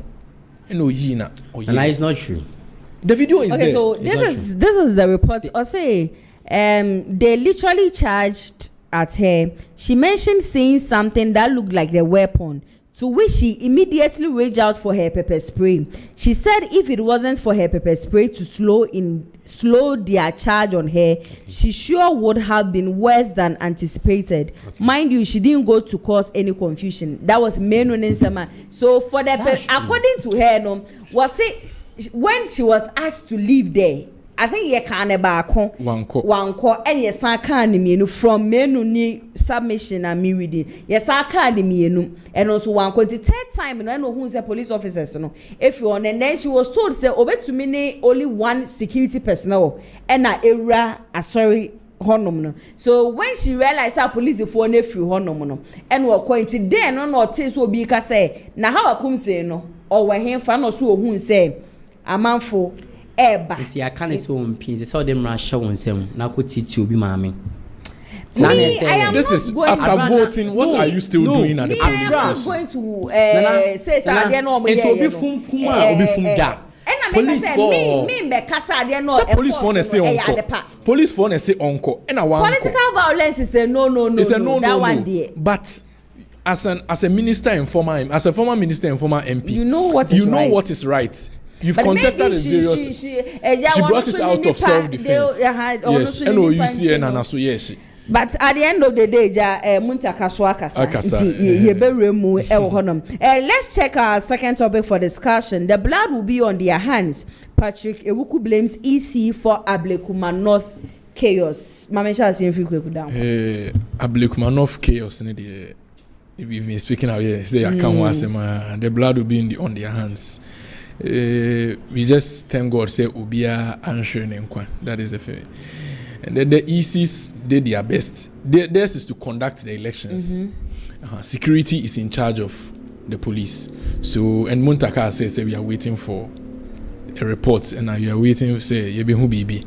But like I said, ECs needed. I don't see why the EC should be blamed. Oh no, kasa because so who say earlier election that was 2024 election no NPP ni ekwe free and winnie. Oh no, kasa ekwe free ni winnie. But say yatwa metuma say metuma ma era na obina. No matter how many times he ebeton, I'll vote for her.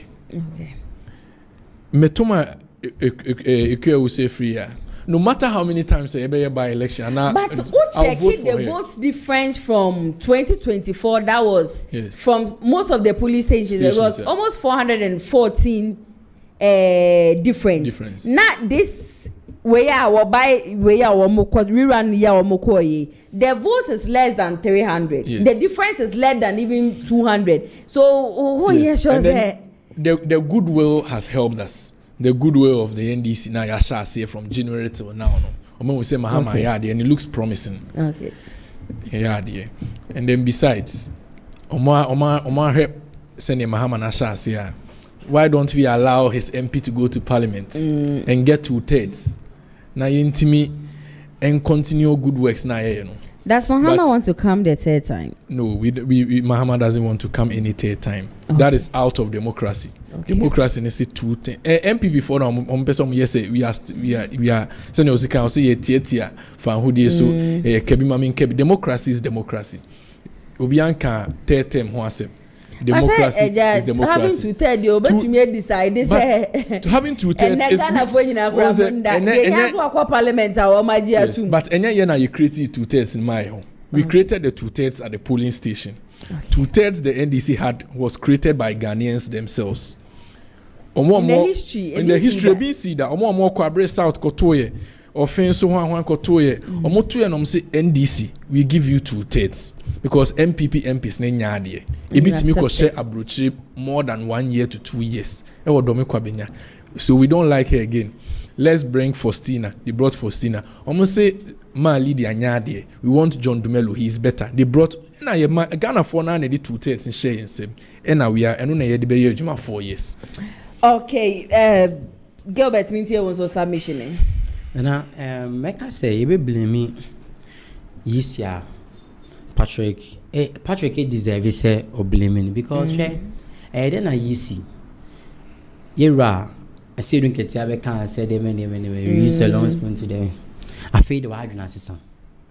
I'll be so you be the impressing and this among you. Yen care being shame yet to war. Why wouldn't me say I didn't say it here? And Shankoma NDC form. I mean, can't share easy say so cost your form. NDC form up among. It's money tries to yard yet there so money. It's a nuntia and went to me as I acquire election way. And carry then carry election. I didn't get clear. Mo pinch cheese da mo. Mo timi fan kwa ma say marine na marine. Mo go tap pinch cheese simple. Na then na mo timi kas marine. Na je say o ma ban na abenti wo stro so be coffee nti. Do mo e kana wuti. Hwe kwan ye fa so election ba so. Election announce here within some days, right? And do 1 week impo. And you call ground say kwaba. One farmer just be ngwa kwan mu. One prepare. Doti ansi e call election. Ana okosi si way or ballot box no papers. Say meto aba. Oh, how many MPP ni NDC nyina ahia yi? Yo mu hia kasa ba me sure say kwan ya so meje so do gu akwan mu wo polling station ho e di ni o ma bi gugu akwan se na be ya tokra bia NC and you maybe it wasn't there. The security they had a lot of security men in every police station. Say when it comes to certain things like this, now security will be there. But I say was zooming more. Say security I'm going to be able to kuta too. No be able to kuta too. Me we say into kwana shots na police ni be action ho. Me one thing is police. even me who some of the polling stations said na a police for the doors were on. One thing I said is these are just 19 police stations. So why one police station police for about 2030 NDC NDC brought them to intimidate people there. How come the party NDC brought the security? Share. Mameka some trouble. Okay. Now when it comes to election now polling station be on my to say that's where is your strong vote. So that sits me really here. Now you can say about 2 hours for now. Then now come over. When the police about be go na marshal that air course nana about to him Ghanaian himself about to him and he say you 2 hours no be course na polling station to be win election from there. Now where the maintain once e sha say bus polling station will you come out to come and vote? Me, I am just here to cast my votes and then go home. Okay, so why not? Banana, you won't come out. Okay, so you who say a police for na one doors no and I boy nipa baby now account na hwedira NDC fo no kwati mi address baaye so mo de mema ba yisi anka ho asem. They didn't say anything about it before election. They crab as in Taliban can't ye. You said man and release communicate be say yam peso be a bed dress as a military yana say you be about we know say it's against the law, but at least you see who communicated to us. Then we know say you are doing your best. What can one want to make us some that means show be him say by babekun. One for foot to be a more release communicate be and I will giant and I'm doing mema by a be intimidating nipa. Never been a mema way. Nana NPP on mema but dey ba ko say yehuni say e ban tokwa asisie NPP amanyuko ne ntisa e ya sumbi amanyuko ana fa be man fonte as some say ebukun nye bukun no e be ya say okwa akoto abane akwo scan ye proud ababa akwa akoto nti NPP amanyuko ntisa ko za akwa page ma obi papa NPP amanyuko okra ntisa nti na yes sa e mema sem etu sem debi obia emem obia omema woni fie ba yen fasika nkohye nkofo bi nsem gine be to asem gine be kontokwa na o mining say ye dwi Ghana hu enti ana bi mu ye say NPP fo ni mema nya NPP fo ni mema anana NPP fo mema NPP fo betima go discuss ko shaman fo nsem asa man for say NDC for torture mo wi man for mo dia to asem. Do you have evidence on what you are saying? Oh, they have been doing that. Do you have evidence? No, I can which constituency? I can tell you which constituency. Kwadaso. Day of election, I saw boys taking me. I saw one of the NDC members giving them real toffee. To just come on down. Disclaimer: I do not have any evidence on what he is saying. If they no, let me issue this disclaimer and say no. I personally, as I am sitting here, I do not have any evidence on what he is saying. Also, on the constituency, who into the work, when you the worker, I have issued my disclaimer. So you can. In my constituency, that's what happened there, and.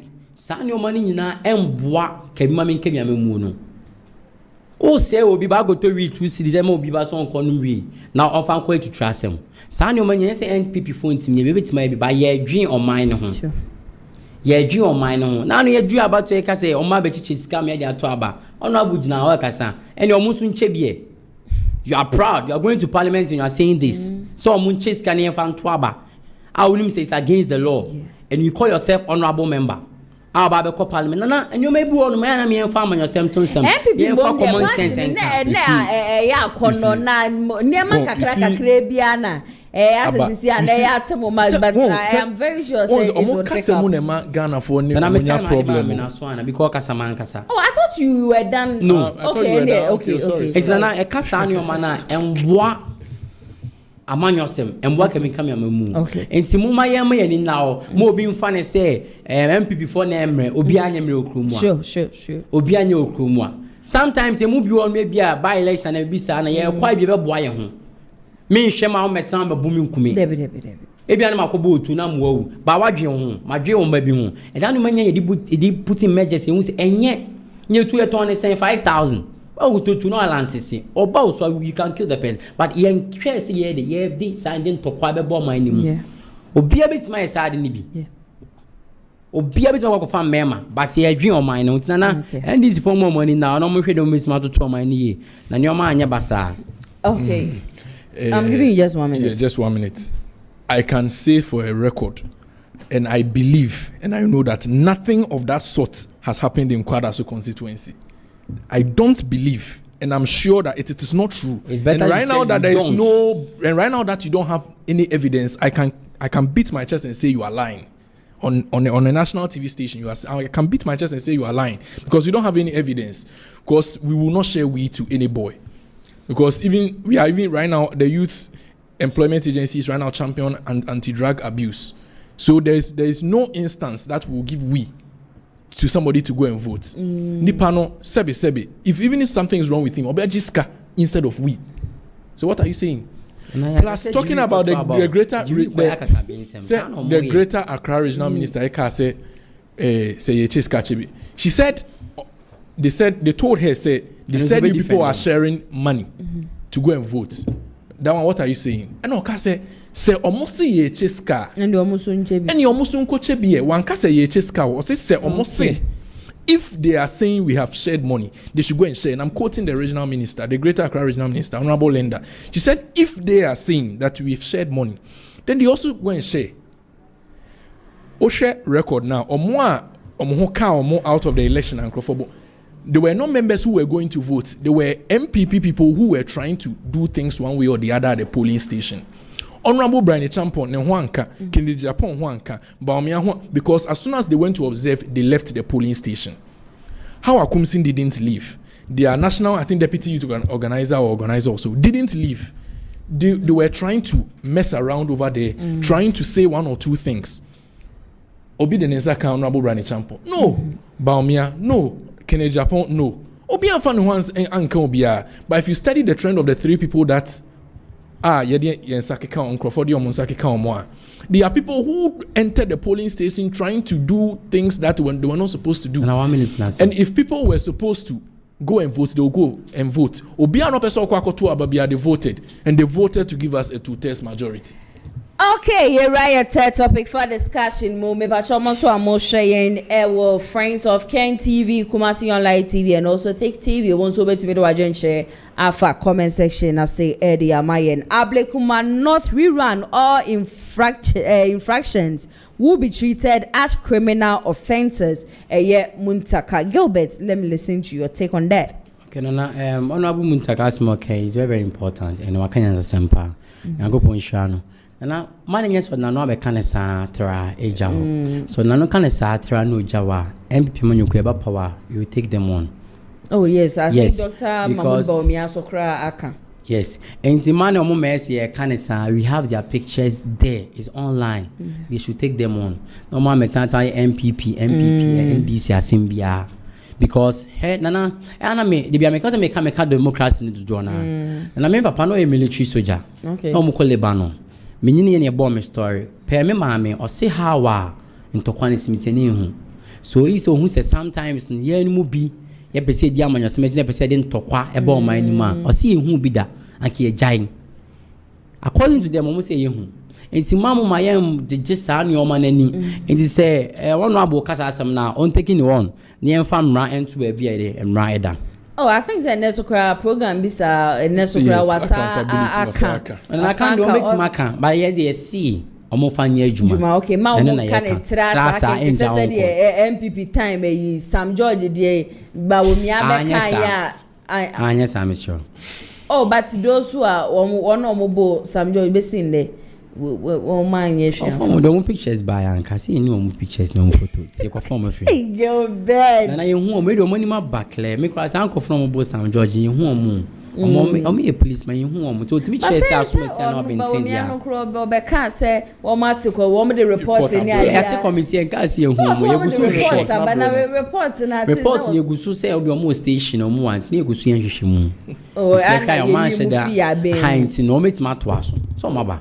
Among 12 na kema min kemia memoni nye. Okay, nti even one of both Sam yes, they should take them on. Okay, yes, they should do that. I think I will applaud you for that. Idea. And you be idea. Okay. Nti emfa de emrano se no enye adwuma. Okay, kweku dan for me. Senior Interior Minister Honorable Muntaka Kanedi. On say omo all the perpetrators in I will bring them to book. I'm also in support of that. Say obia or call say one or two and I say be discourage akwetia for no cry say momon koto. Because it sets a bad precedence. Yes. But say if we deal with them, it will set a good precedence. Say tiuye bibisa ebetwa.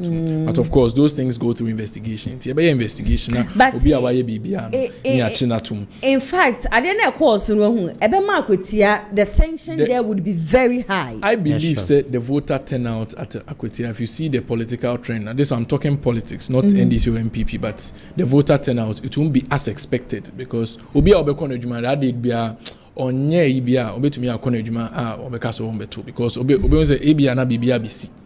So the EC should release a communique like you were saying, and then they should enforce more security. And then people like how Akumsin shouldn't come there and try to do anything again. Okay. But definitely Interior Minister and during the accountability series, what can measures somebody put in place na Akwetia dey no so you heard you bit me. See Akwetia na so mo sure wine na be for NPP picking or NDC. Oh, we are picking that seat. You are picking that. And we am kushala on say and I dey ba kwa me dwen ho ne say say ne din bi sa no But the right source. Yeah, go quack to a bank or contoqua. But we are taking that seat. So now almost our seats now the home by and some and you railway jow. Omopom for buy a fanchom. That's it, you are taking it back.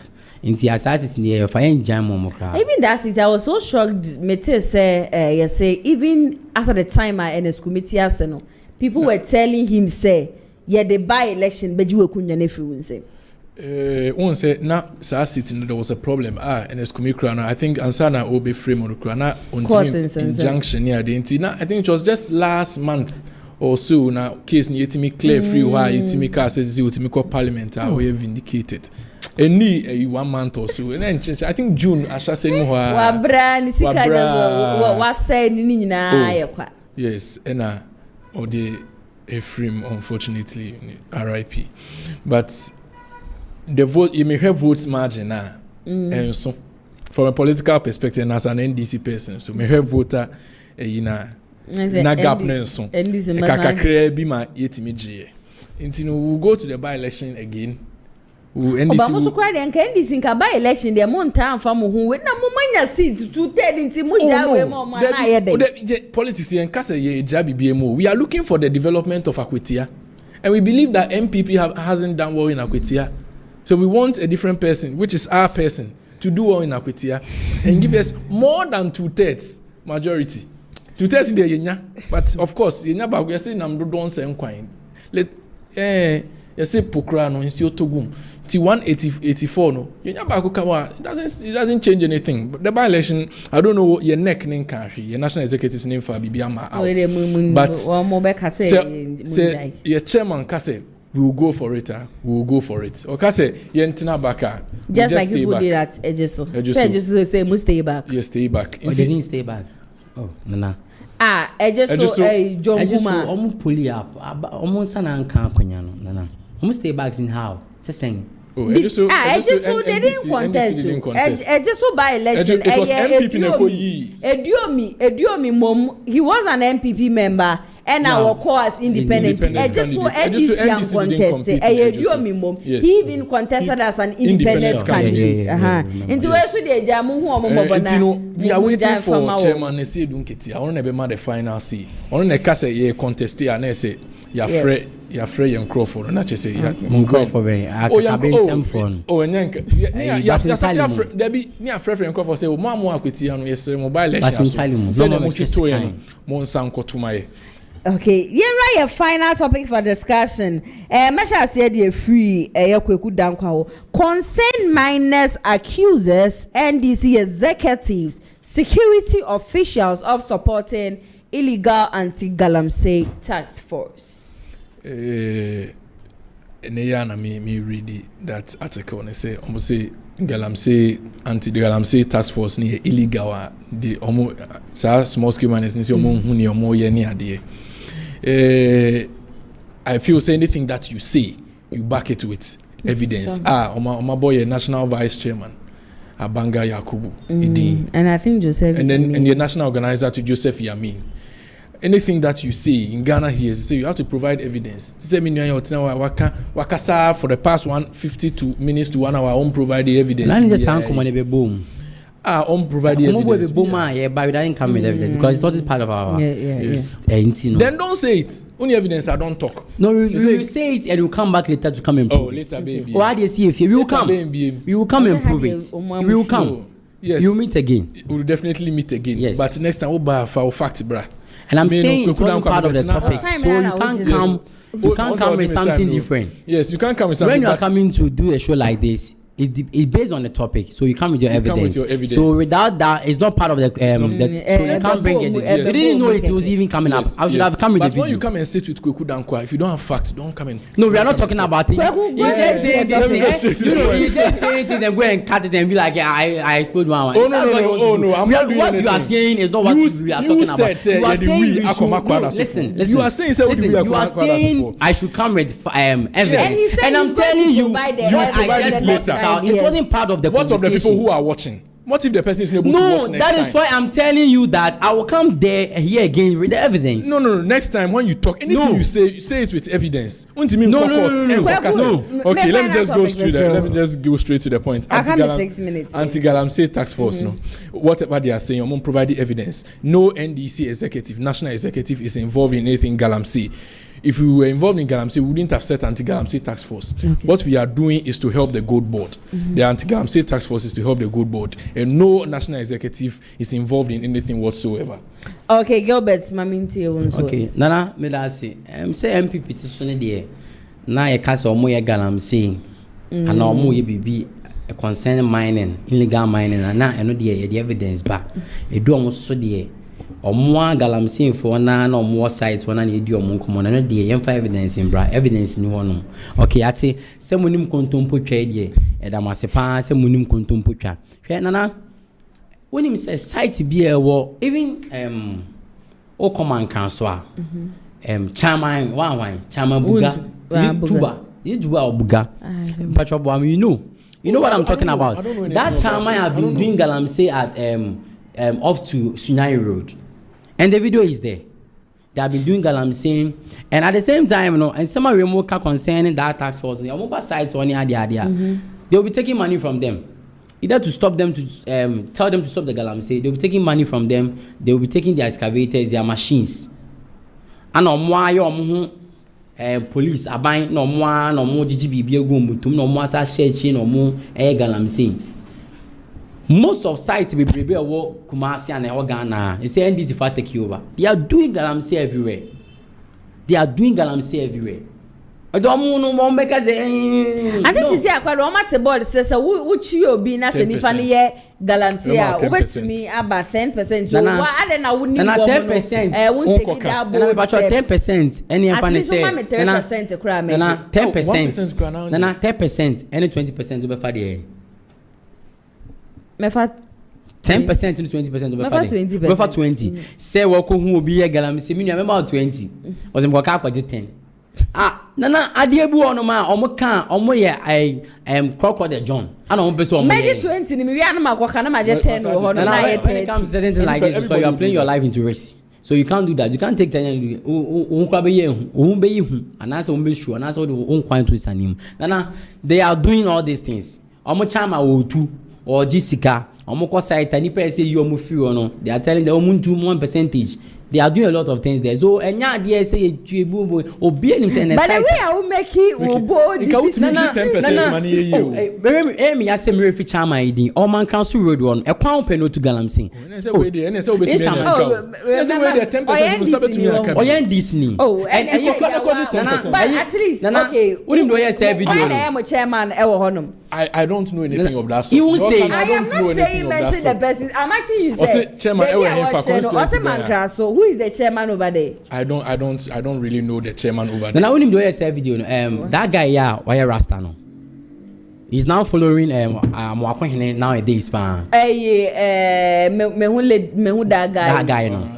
Yeah, I think that video. Recently Okocha Mwakwahene sa bridge na. Yes, that guy. I forgot. He has the name like that. Oh no, and this uncle. One of the two public. Any yampo. More and this need a beckons asem. And they are doing all these things. Abraham, Mama bow over and I take it 69 or say, you call. I'm going to take you over. I'm saying 10%. And I say, can I 10%? And I say, yeah, the money 10% muhiam. By a shessy mubejai, yen kasi me wakoka, ye shessy mubejai, and we are seeing it. Galamsey mo your Ghana in a yahu, and I'm a chime my woman as one to say, Onja Galamsey and I'm wow minor. Na yen to me day, and fire to my organizer chairman. Or a chairman, omo say a idiot no. Okay, what the on America, yeah. Okay. On the old 2 pound, me penny diamba send it mirror nefi. Then I read them in the manu see na me chami am commander na commander Raf. Ye nyango poncha the incoming Asante regional organizer any lawyer Kingsley Bonsu, the Asante regional assistant secretary and the incoming. Oh no. See I hwene nto abomo mu nyina na kwampoku CID nsuso. yento aboman as a national youth organizer ono the youth president obi anim okra onim NDC fo ni nyina akra no tete o mo kakra so mo njambra MPP wa ya we wonim ne pa intino nyagobo nhwa ne njuma pa oboboa MPP amanyoku no. Okay, I think so also contesting so betimi do there. Yeah, sure. Tescon, I'm contesting for Tescon presidential seat at Amstead campus. And then I know be bready go come buy a pese ye den ye be ye wo Tescon food bank. The Tescon food bank beba, the Tescon communication class and so beba. And I started Tescon data system so beba. And I started the Tescon implement of some flyers and chairs around campus. So back campus they say with me who Tescon BB ho. Now if I go painty a notice board no come which is it's 2019 painty BM Saturday me boys I go painting the kama I say banzo so chairs no lovers bench no ye be MPP DS so people might know say NDC still na ijina na so the MPP NPP general then MPP general then okay that's it fine. Okay kweku da also found here etuzo so me chair team members ni na I'll use this opportunity to also advertise myself and then also solicit for support. I'm Kweku Dankwa. I'm running for communications officer. So to all my team members, Moamu names, the way I've worked hard and I've always been on point with this communication for some time now. So I feel that I want to be given the mandate as communications officer. So I can do more, raise more communicators and promote the good name of the NDC. So come 4th August, all 10 members, all 10 KNUST members, please go and support me. Now you push the NDC agenda very, very far.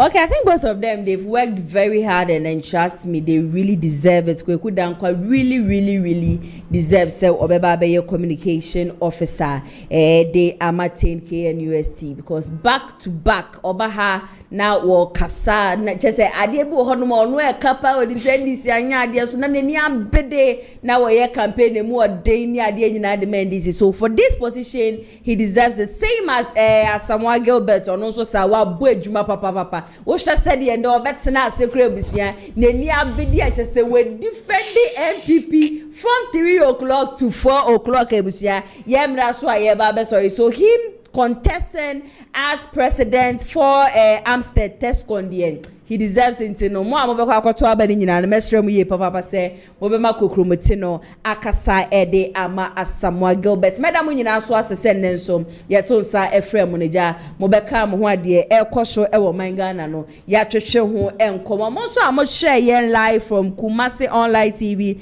Friends of Ken TV and also Thick TV. Ye beda mo nyina asiye papa and then so ye repulse ni bi eto honom.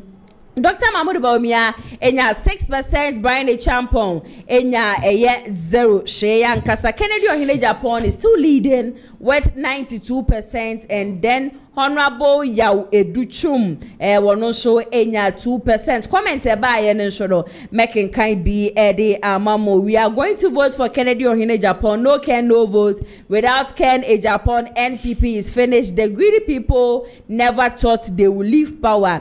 As for NPP, without Kennedy, NPP will lose Poto. Wa Shewe as a chairman, Chiakai. Hey, Kennedy Agyapong still leading. Saso and our Friends of Ken TV and so Bushiano show commenter egu honomono enye asem ketwa kra dodo kunya yesi yentina so nche nyame ya adoma echina eyadia yebesa no so the man say oye Bawumia na Ken and I say mudi oze Bawumia na Ken na asem ni medika kada yeah, Bawumia ne Ken a strong candidate too. Okay. I do about 2028 we are winning power. Either Bawumia or Ken we are winning.